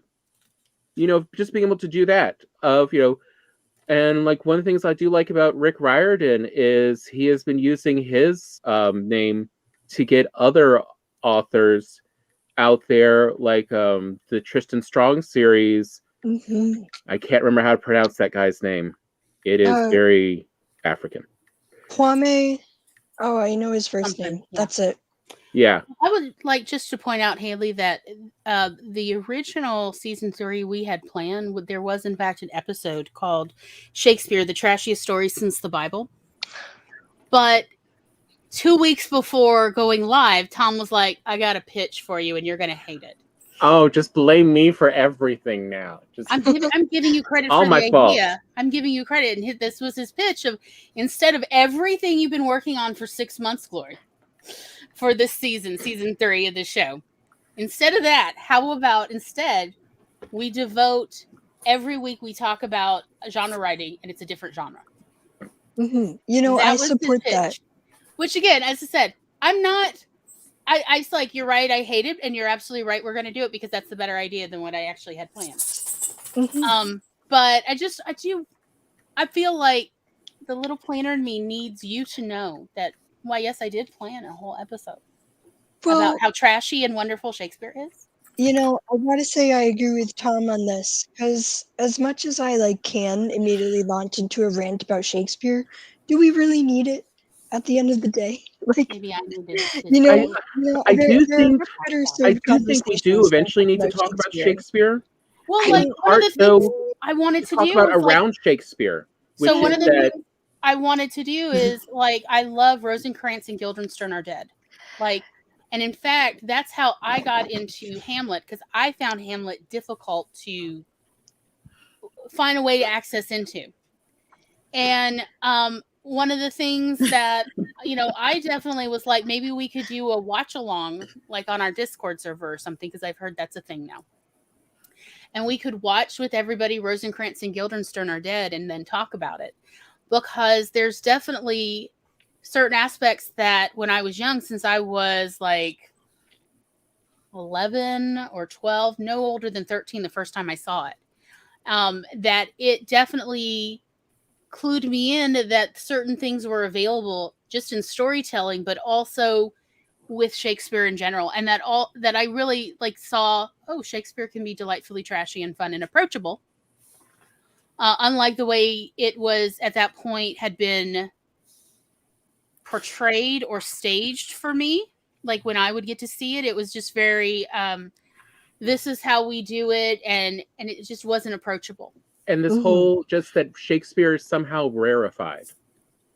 Right. When Shakespeare has, and also how wonderful, look at what this person wrote, and it's still relevant. When Shakespeare has been rewritten every 100 years, since minimum of once, if not 2 or 3 times, every century since it was originally done. And that this was originally done to be these are trashy, every person's stories. This is These not are popular stories. They're meant This to is not like appeal people are trying to to a say of general theater audience. now, of theater is just for the people who have an art appreciation to go and appreciate. It's like theater's for everyone, and Mhm. Shakespeare really brings this up. Yeah. Of why are these characters like this? Because everyone feels better compared to these characters. They are not as messed up as everyone in a Shakespearean story. Yeah, I'd agree with you to a point. But I would say that my perspective is like very, hinging on like live theater and Mhm. like live theater, especially now. And to me, from what I see in my area, Mhm. and like I know that like so many so many others, like Shakespeare is their only exposure to theater. And like that shouldn't be the case, honestly, Yeah. because if Yeah. all these theater companies got rid of like the one Shakespeare play, like that one slot that they always reserve for Shakespeare every year, and it's always like, Midsummer or Much Ado About or something else, if they just got rid of that and they didn't do something Shakespeare, but they did something by like a marginalized playwright, and like they just did something new that's not, with all respect, like 600 years old.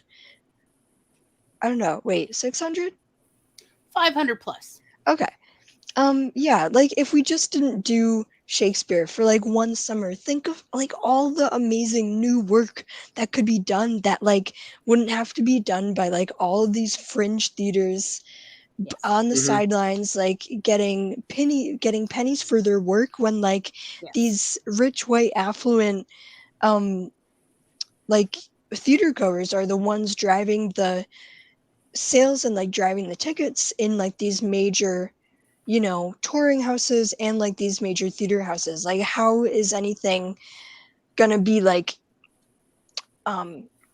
expected to change How are we going to when find new there's that? classics I if think you've already Yeah. hinted at Same with where the the old. issue is. Doing Shakespeare. Well, no, specifically, like, where is the money? Hmm. Who is financially supporting it, and what are they getting out of that? And they are Yeah. getting out of it culturally a reinforcement of what they are claiming to be the majority culture, when in fact it is just simply the money of the culture. Where's the money held? And so they are reinforcing their own personal subculture and being able to then claim it's the majority when in fact they are true minority. And disenfranchising so many other people in the same, like, I mean, they're really getting a lot of bang for their buck, quite honestly. For instance, like I found out recently, even if they do want to, even if they do like the stereotypes of Shakespeare, like they have taken it as Shakespeare stories and rewritten in so many different ways. Like I just was, when I was looking for actually wuxia movies recently, I came across that someone in the last 5 years did Hamlet in Japan called The Banquet, but it's been entirely redone for that culture. They just used the original Shakespearean Hamlet as an inspiration. And so, to see how it's been reinterpreted. And again, that we don't see that often either, of like how it's reinterpreted, or like Glory's favorite version with David Tennant and who played Martha? Not Martha. Catherine Tate. Donna. Yeah, Catherine Tate. Yeah. Of redoing, I can't remember which Shakespeare it was, which play. Wasn't it Much Ado? Was it Much Ado in the 1930s? No, it wasn't 1930s. It was early 1980s on the Italian Riviera. That's right, but it was British people on the Italian Riviera.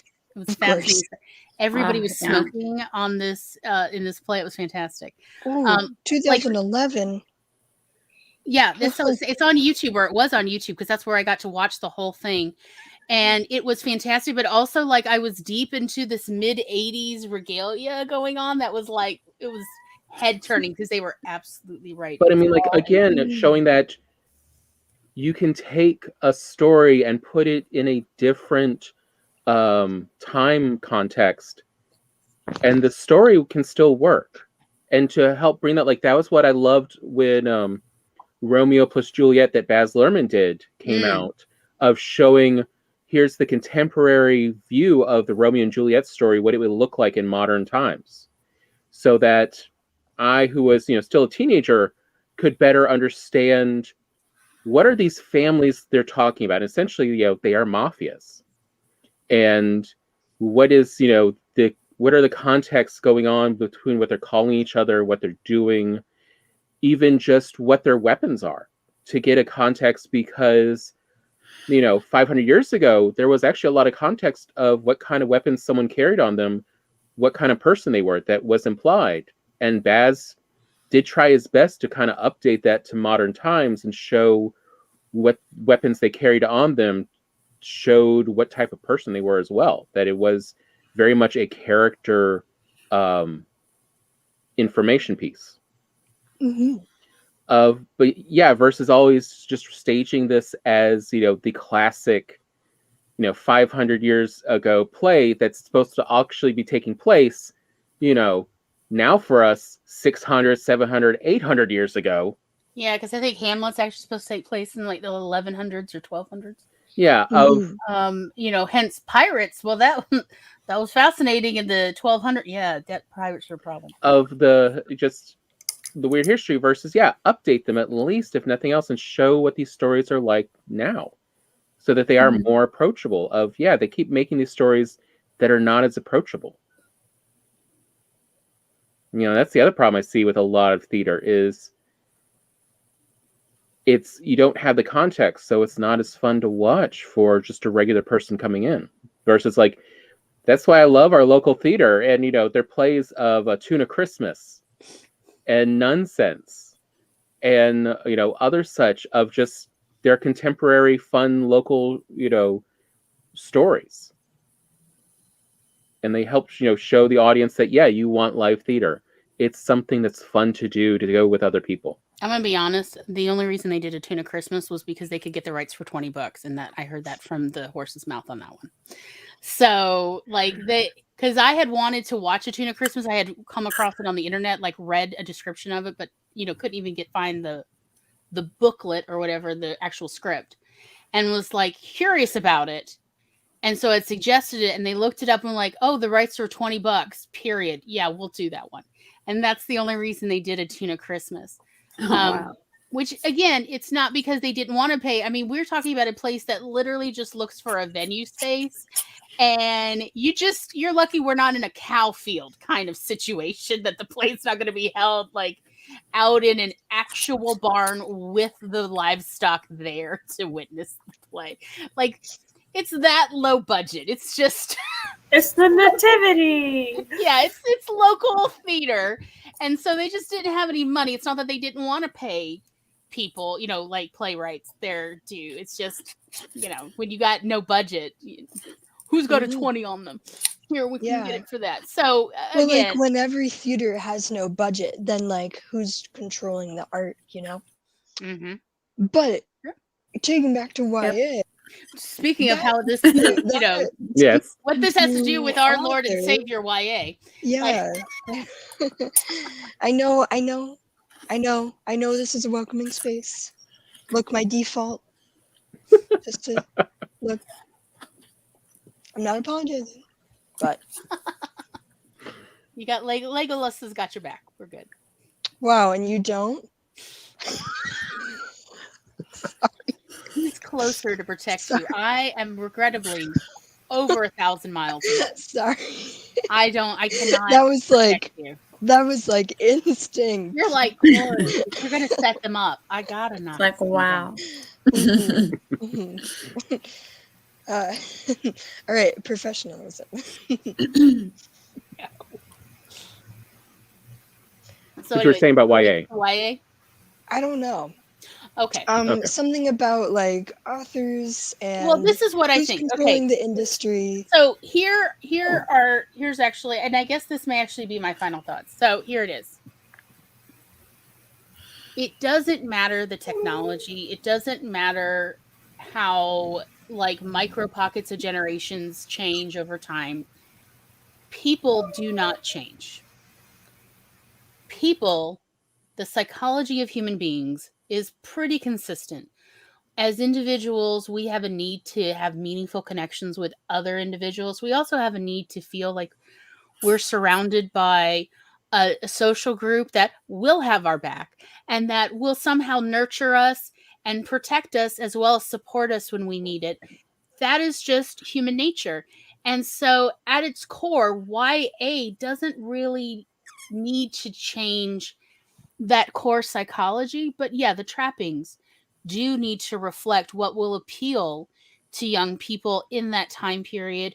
If you want people to be talking about it and to be sharing it and to be enjoying it, at least your target audience. If you don't care, I highly recommend that you just list it as new adult or just adult and don't worry about YA, even if there are, young characters in it. It is not necessary that you be a YA author unless you want to do the research and the background work for YA specific. Like, I used to get tons of advice of if you want to get readers, then you got to be writing YA. Now, that is no longer true. It's definitely no longer true because the gatekeeping is just not there like it was 15 years ago when I was trying to sell stories. So I just want to point that out. There are so many more opportunities. And yeah, they still take work. I'm so sorry that I do not yet have answers for any writers that don't take work. One day, honey, we'll crack the code. But in the meantime, no matter what you do, and it's going to take a little background work. Yeah, I want my thought glory to automatically come from my head to be fully formed in a novel that anybody can access anyway, and it's already edited and everything, just right from boom. I would love that. I need too. that. I want it. I want you all to get to live in my head. I have a rich interior life, and I would love you all to share with it. But until then, you got to put the words on the page. I know. It's laborious. It really is. Someday we will just tell the AI all the concepts we want in our story, and then just let it do its work. Mm-hmm. Roald Dahl actually wrote a short story about that. Mm-hmm. Ooh. So yeah, those are my final thoughts of like, I guess it's just that the core of YA probably really doesn't change much about humans with their need for connection and their need for other people or other creatures who love us. Let us put it that way. Because, well, yes, it turns out you don't actually have to have like a ton of humans to support you. I learned to blossom under the love of one dachshund. I will just say it. Like, she was the sunshine of my life, and she actually taught me how to truly love unconditionally. I know it's an odd thing to say, especially as I was already an adult when I got Cassie, but she really gave me permission, and she modeled how unconditional love works, and it changed my life. So you don't have to have humans for that story, but you do need some creature.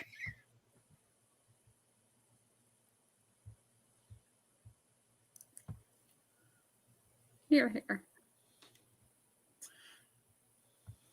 Just some oh, there she is. See, that's Cassie at the bottom. The alpacas were fascinated with her because she looked like, what is this strange alpaca you got here? This tiny, short little alpaca. They were absolutely obsessed with her. Aww. And that was her, don't let them take me. She was very concerned. They're probably convincing her, hey, you're one of us. Right. No, they thought we had a baby alpaca because she looked she matched their color tone if you see them. So they thought she was one of theirs and wanted to know, why are you on the other side of the fence? And wanted to sniff her so bad to like verify that she belonged with them. And she was like, don't let him near me. Aww. Yeah. Yeah, there's an alpaca festival in this area every year. Because of course. Of course there is. Hi, I live in Mississippi. Yeah, and they also like do yarn and dyeing and everything. The alpaca yarn's amazing. So yes, that was the only time I've ever really seen her genuinely concerned as a doctor. So yes, I held her safe because she was like, "Pick me up. You need to hold me. I need to know I'm okay." I'm gonna apologize if my camera is shaking a little. Loki's circling my chair like a shark. I don't know what this is. It's new. Does he have sharp puppy teeth? He does. He lost a couple of them though, but I'm like, what is this? Crying. What is this new thing that we're doing? And should I be concerned? Mm-hmm.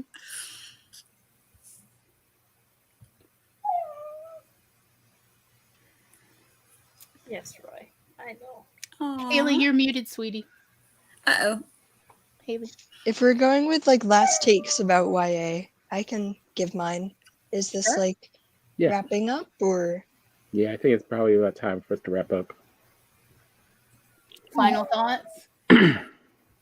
There's like a lot more representation and just a lot more YA out there than you think. And I'm just gonna repeat it. But if you haven't read a YA or a middle grade book from the last 3 years, then like you haven't read much. You need to keep on with the times, please. Yeah. That's it. Here.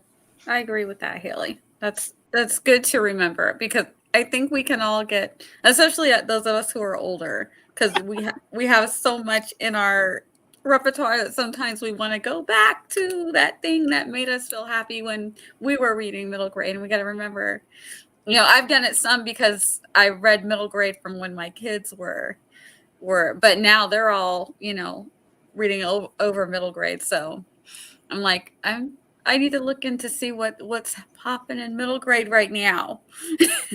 Yeah, I didn't realize how much I'd missed till I was looking through a couple lists on a website. I said, I found suggested to Laura called Read Brightly, and there's a lot of really interesting stories that come out in just a lot of different things at different reading levels. Like horror and mystery, sci-fi, all of it. I'm like, oh, these are interesting. Go on. There was even one reading list on just, with mental disorders. Here's all ones, and this first one is John Green's Turtles All the Way Down of like, ostensibly it's about this, but here's why it's actually about, mental disorder and what the main character is dealing with. Mm-hmm.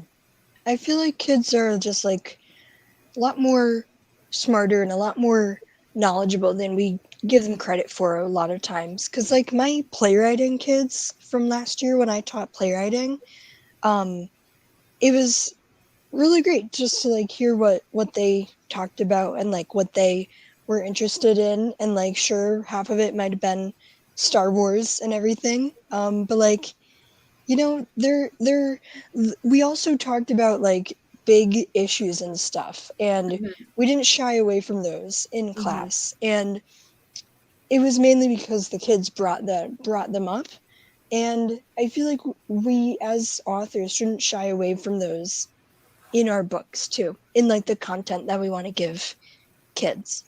I also think that, especially here on AuthorTube, we shouldn't feel the pressure that we have to write a YA thriller to fit in.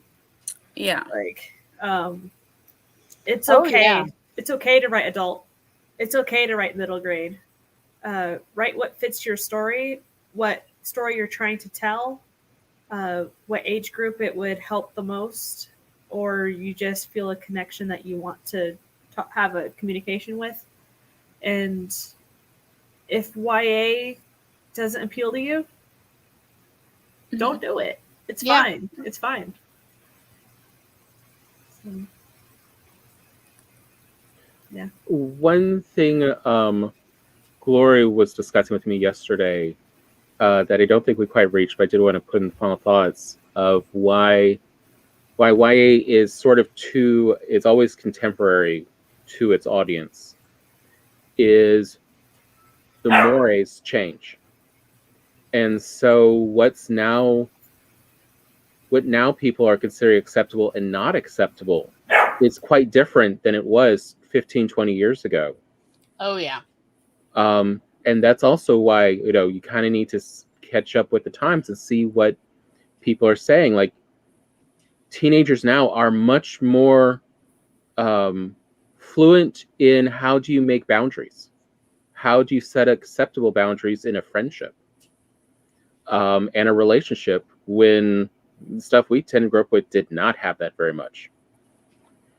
And that's where, you do kind of need to see what's going on at the time, and why often YA doesn't age well. And a lot of them is if there's problematic stuff, people stop being interested because it's not part of what they consider acceptable behaviors anymore. Versus the ones that age well were always had, good morals and mores in them. And that's why we see them, lasting a lot longer. Yeah, I think even when we're reading in YA and we're reading that dude that, maybe 15 years ago, everybody thought was super cool and we wanted this guy to be the hero that's with the girl. When I read YA books like that now, I'm just like, oh, I don't want them together. No. Alarm bells are going off. I'm like, no, run, girl, run from like, this. For me, a person. great relatively contemporary case in point of that is Ready Player One. You can tell the person who wrote this was very much a child of the 80s. And so it's filled with all this, 80s reference, but it's supposed to be this teenager. But this teenager's behaviors in a, future dystopia, of course, are really not good behaviors. Like, this is not someone I would really want to stay friends with. And the movie just made it worse. And, so it's like, and so that's why, you don't see a lot of young people as much reading this because they don't like what's going on with this kid. They don't want to be inside his head. That was another frequent feedback I received as a librarian and a teacher, was when the reader had real issues with the main character in particular, not reflecting something similar to what the reader thought was obvious morals. Like why isn't the main character saying this about sexual assault when this other character says something else? Why aren't they speaking up and saying, no, it's never okay to like touch someone like that? Like that, of when the reader has issues, because And there I am having to go, hello, young person. So what you need to know is this book was published in 1980 something. And back then, terrible things were considered more socially acceptable. I'm not saying they are right. Because like they're already like starting to object. It's like, I'm not saying they are right. But since I grew up in this time period, I have a little familiarity. And that's what's going on, is that it wasn't thought of, or at least this writer did not think to have another character speak up and say, no, this is wrong. But now that is what you are thinking, because you have grown up in a world where it is very much more obviously wrong to touch someone without their permission would be a very bad thing. And so what you consider obvious was not obvious before your generation. And I'm sorry this is true, but this is the truth of, all your family members who are at least 20 years older than you. We all grew up in this world. So this is the problem with this book. And then that's where, we would get a lot of feedback about readers like being upset about it, because again, it doesn't match their own mores, and they're too young to really have quite gotten to the concept of how dramatically different morals and socially acceptable behavior was not that long ago. I mean, because honestly, 30 years ago, whatever Back to the Future says, was not actually that long ago. Even though I feel so aged now. But so whenever I would like recommend, say, a book where other readers, young readers, had brought up issues with the morals within the book, I'd have to like warn them, like, I just want you to know that there are, say maybe some situations you may morally disagree with. And I absolutely probably agree with you on this, but just be prepared that this is, essentially like a time capsule kind of book.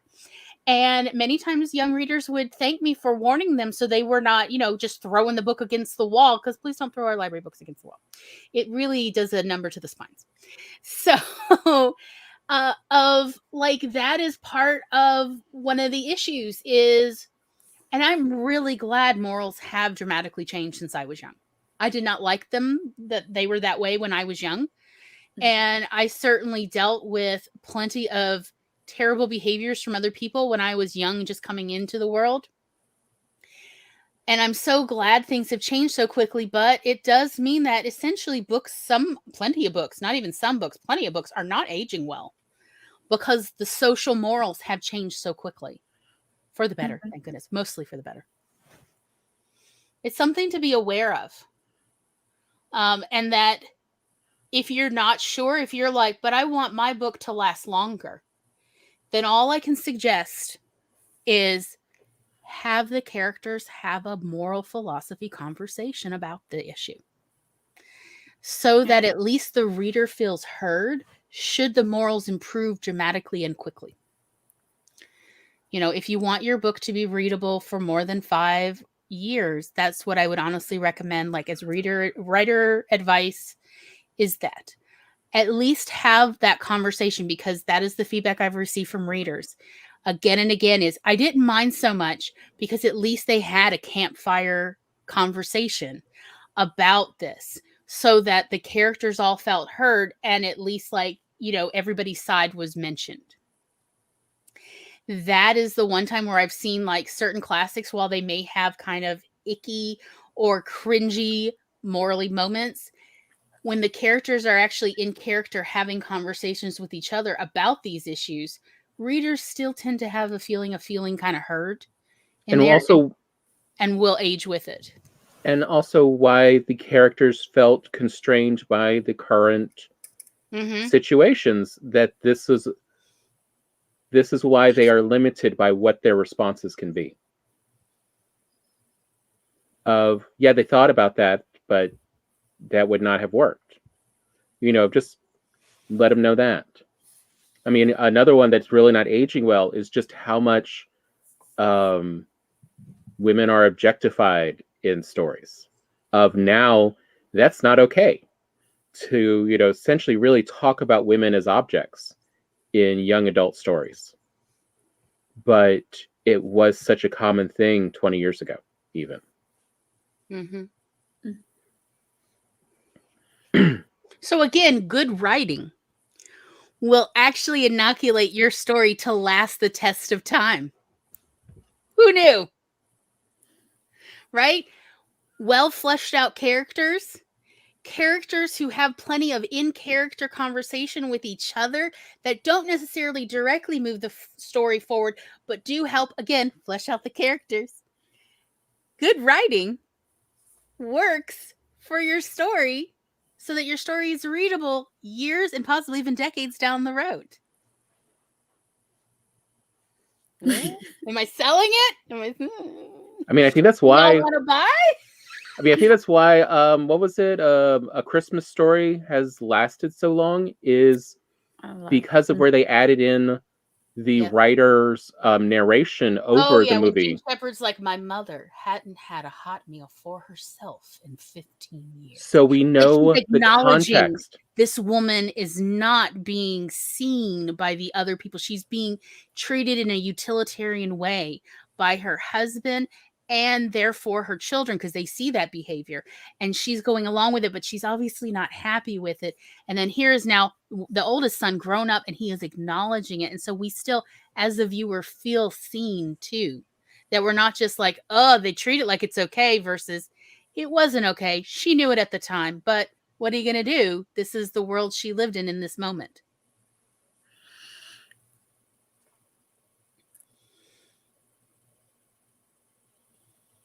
Y'all okay? Oh, yeah. I'm reading Eva's comment now. I was looking at the biscuit books for my nephew. Oh, okay. Because he's turning 3 in Christmas. The biscuit books are great. The biscuit reader books are really good to help scaffold like emergent readers. Mm-hmm. So I also recommend those because it's the same story, but it's just usually formatted slightly differently to help emergent readers practice reading. The collection is out of stock on Amazon and on Indigo. So popular. Haley, you're muted. Muted. Bookshop. Bookshop.org. Give it a try. Everybody, bookshop.org. It's a good alternative to Amazon, and it gets books directly from local booksellers without taking, like 60% of the cut. How do you spell biscuit? Nice. Biscuit. That's why I couldn't find it. What's the last way you'd spell it? So, I mean, does anybody have any further final thoughts? I mean, this is all about everybody feeling heard, honestly. Legolas, do you have thoughts? No. He's like, why don't y'all just be decent to each other? Okay. Yes. If you could just go camping with me, buddy. I just want to watch you a little. What is this? What? No, I don't know what you're talking about. Legolas or Will Turner, it doesn't matter. It does matter. Will Turner sucks. Legolas is better. Legolas is better. Will Turner had a lot of I literally went back with the Sims 1 or 2. I literally made, and I got my first what are the custom content was to get elf ears and have the elf clothes. Yes. Way back in the day, so I could make a Legolas. So back in the day. Like, here's my flesh. 100% Legolas is best. Mm-hmm. Yes. I'm getting another cardboard cutout as a direct result of the 12-hour stream. Oh, and I'll give you all, a few guesses to figure out who it'll be. Not right now, but just in general. Okay. Excellent. Yeah, because for the 12-hour stream, I had to have a reward for raising, the amount of money. So then it was a cardboard cutout. Nice. Yeah. Yes. Mm-hmm. Good stuff. Excellent. Well then, should we about wrap up? Seems like we're about ready. Yeah. Would anyone like to do an outro? They are entirely optional. Just really quick. You don't have to blow up. Everybody's info is down below. Yeah. Like, for the record, everybody's links are. Everybody is lovely people. Hello, all the lovely people. Yes. But the links are all down below. And we do hope that if you still haven't clicked on any one of the links, like maybe you clicked on everybody's YouTube, but maybe now's the time to follow them on Instagram or Twitch or something. Yeah. Actually, I'd like to do an Okay. I'm 1 follower away from 500 on Twitch, so Nice. you know what you gotta do. But also this weekend, this Saturday, I'm doing a Chaos Sprints for NaNoWriMo, which was also a reward for the 12-hour stream. So we're doing like 5-minute sprints over like 4 hours or something crazy. Oh, wow. So yeah, come join. It's gonna be fun. What time are you starting and ending? Do you know? 4 p.m. Eastern. Starting, and then I don't know when we're On Saturday. Is that what you said, or Yep. did I? Saturday. Nice. Yep, the 21st. Okay. Oh, I thought Saturday was the 20th. Okay, hold on. I thought it was the 21st. Let me look, because Saturday's the 20th. Yeah, Saturday's the 20th. Then, it might be the Sunday. Haley's just gonna roll with it. It'll be what it'll be. So be sure to, is it follow on Twitch? Follow Haley on Twitch so you'll get a notification. But also click to receive notifications. Right. Yes. All right. Did anybody else want to do a big-headed outro? Sure. Was Laura saying sure? Because Yeah. Okay, there we are. I am doing daily vlogs of NaNoWriMo on my YouTube channel.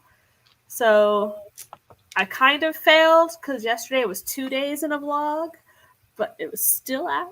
So look, it counts. You know what? We're all just I had vlog footage from both days. It was just Roy was sick, so I didn't bother with the vlog for that night. So yeah, if you want Nano daily vlogs, check out my YouTube. Cool.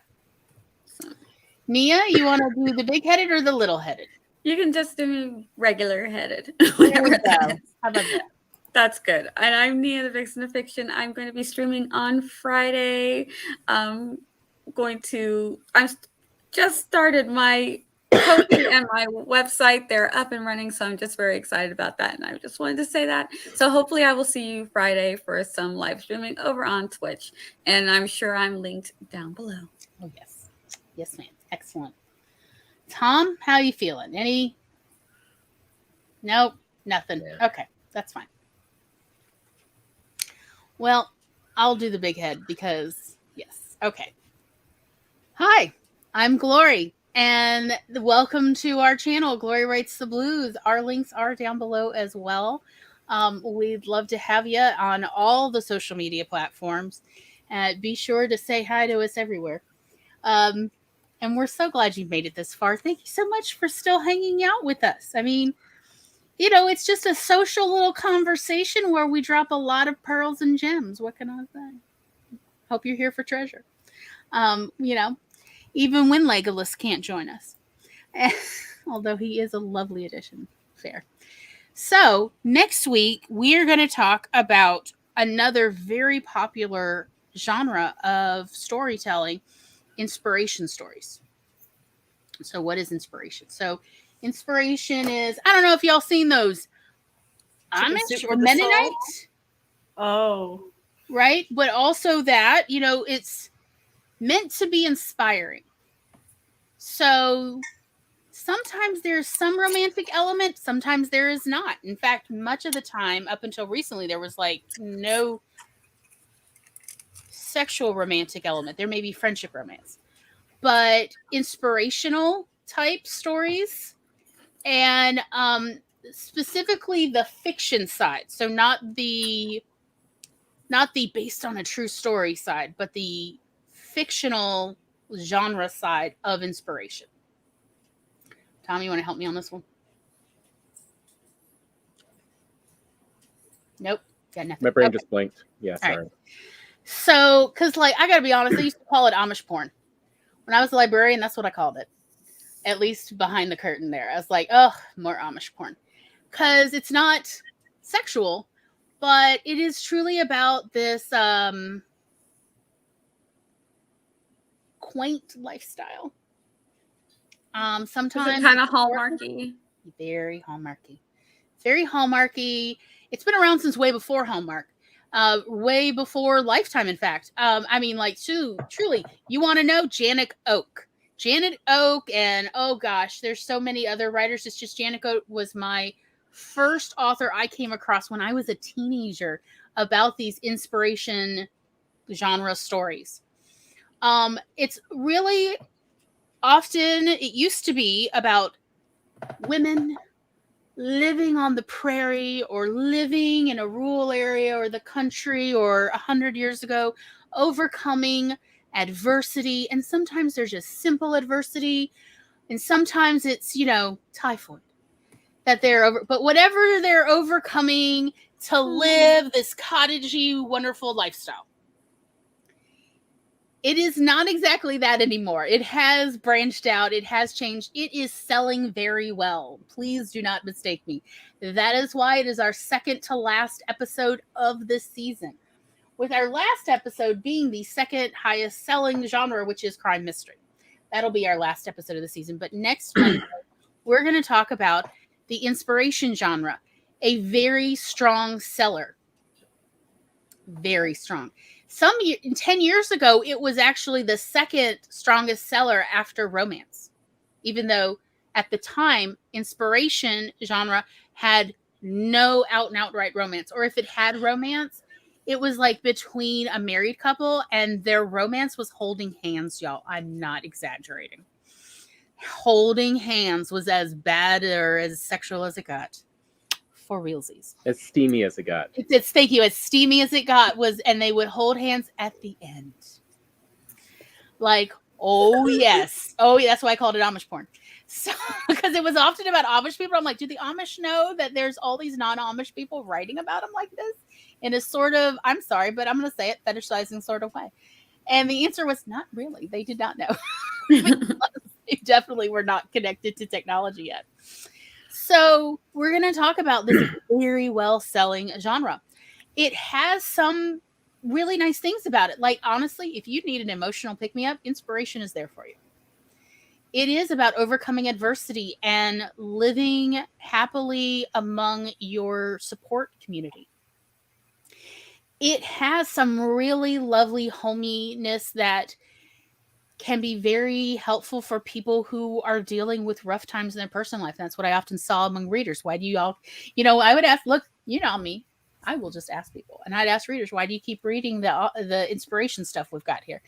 And they're like, it's just, I need a break from my life. My mother is in the hospital in and out, and I'm working 60 hours a week, and I'm raising my 3 kids, and y'all, you've met my husband. It's kind of a rocky relationship. And so it's just nice at the end of the day to be able to sit down and read a chapter and know that it's going to have a happy ending, but it's also going to be about good people trying to be good under adverse circumstances. I could see the appeal to this. So that is like essentially kind of a breakdown of what the genre is. It's about good people under adverse circumstances who figure out a way to find happiness against a lot of odds. And beyond that, inspiration doesn't have a whole heck of a lot of this is all it is. You can have inspiration in city settings. You can have inspiration in country and rural settings. You can have it contemporary. You can have it historical. All of those fit under the inspiration genre because ultimately it's about being inspirational. It's about good people under adverse conditions finding a way to happiness. I mean, who doesn't want that? So that's where we're going to talk about it. And yeah, for anyone needing, kind of references in your head, Beverly Kingsbury? Yes. D. Henderson are big ones in there. So that's what we're going to talk about. If anybody would like to join us on screen, we definitely have plenty of space. So, but that's what we're going to talk about next week. We hope you will join us. We'd love to have you. And if you're unfamiliar with this genre, then definitely come and join us because we are going to talk about it so much. And more than likely, there will be recipes because recipes are an important aspect of this genre. tried and true recipes. And if you've never heard that term TNT or tried and true, then you definitely are going to be fascinated. So I will bring some recipes. And I have actually made a bunch of recipes from these books, and they are delicious, I will say. So, so that's what we're going to talk about. Did I forget anything? We good? Everybody? Just, usual. If you want, you can join us on Twitch on Wednesday evening, where we'll be at, 9 p.m. Eastern? Where we will actually talk about the Monday's upcoming show as we get it set up. So we will go over our process, where we figure out a title, we figure out a description, we come up with recommendations, and the whole 9 yards. We do the whole thing on our Twitch channel so that we could show people our process of how we do it. And that seems to have been helping our growth on this channel. And was it Coffee Bunnies on your channel on Twitch yes, this Coffee week? Bunny will be on my channel on Twitch this Thursday, 3:30 p.m. till approximately about 7:30 p.m. in theory. Who knows when we actually end? It's chaos, y'all. It's all chaos. We will be doing sprints so that you can still get your nano stuff in, because of course we will, because we're here to support you. Right? All the good things. Yeah. Oh, and tomorrow I'll be on Charlie's doing a podcast as well. So I will be on C.E. Dorset's. Is it Fantasy First Aid? Probably. Maybe. Y'all know I have ADHD. I'm like a puppy. I'm like, what day is it? That's why I literally set an alarm to remind me tomorrow to like, get yourself ready for Charlie. All I remember is I need to go find Charlie. That's all I remember. I need to find Charlie tomorrow. I think it starts at either 6 or 7 p.m. Eastern. I set the alarms. Yes. So that's what we've got planned. Did I forget anything else? I think that's everything. Absolutely. Yeah. All right. Well, thank you all so much for coming and for lasting this long. Your support means the world to us. Thank you. Bye-bye.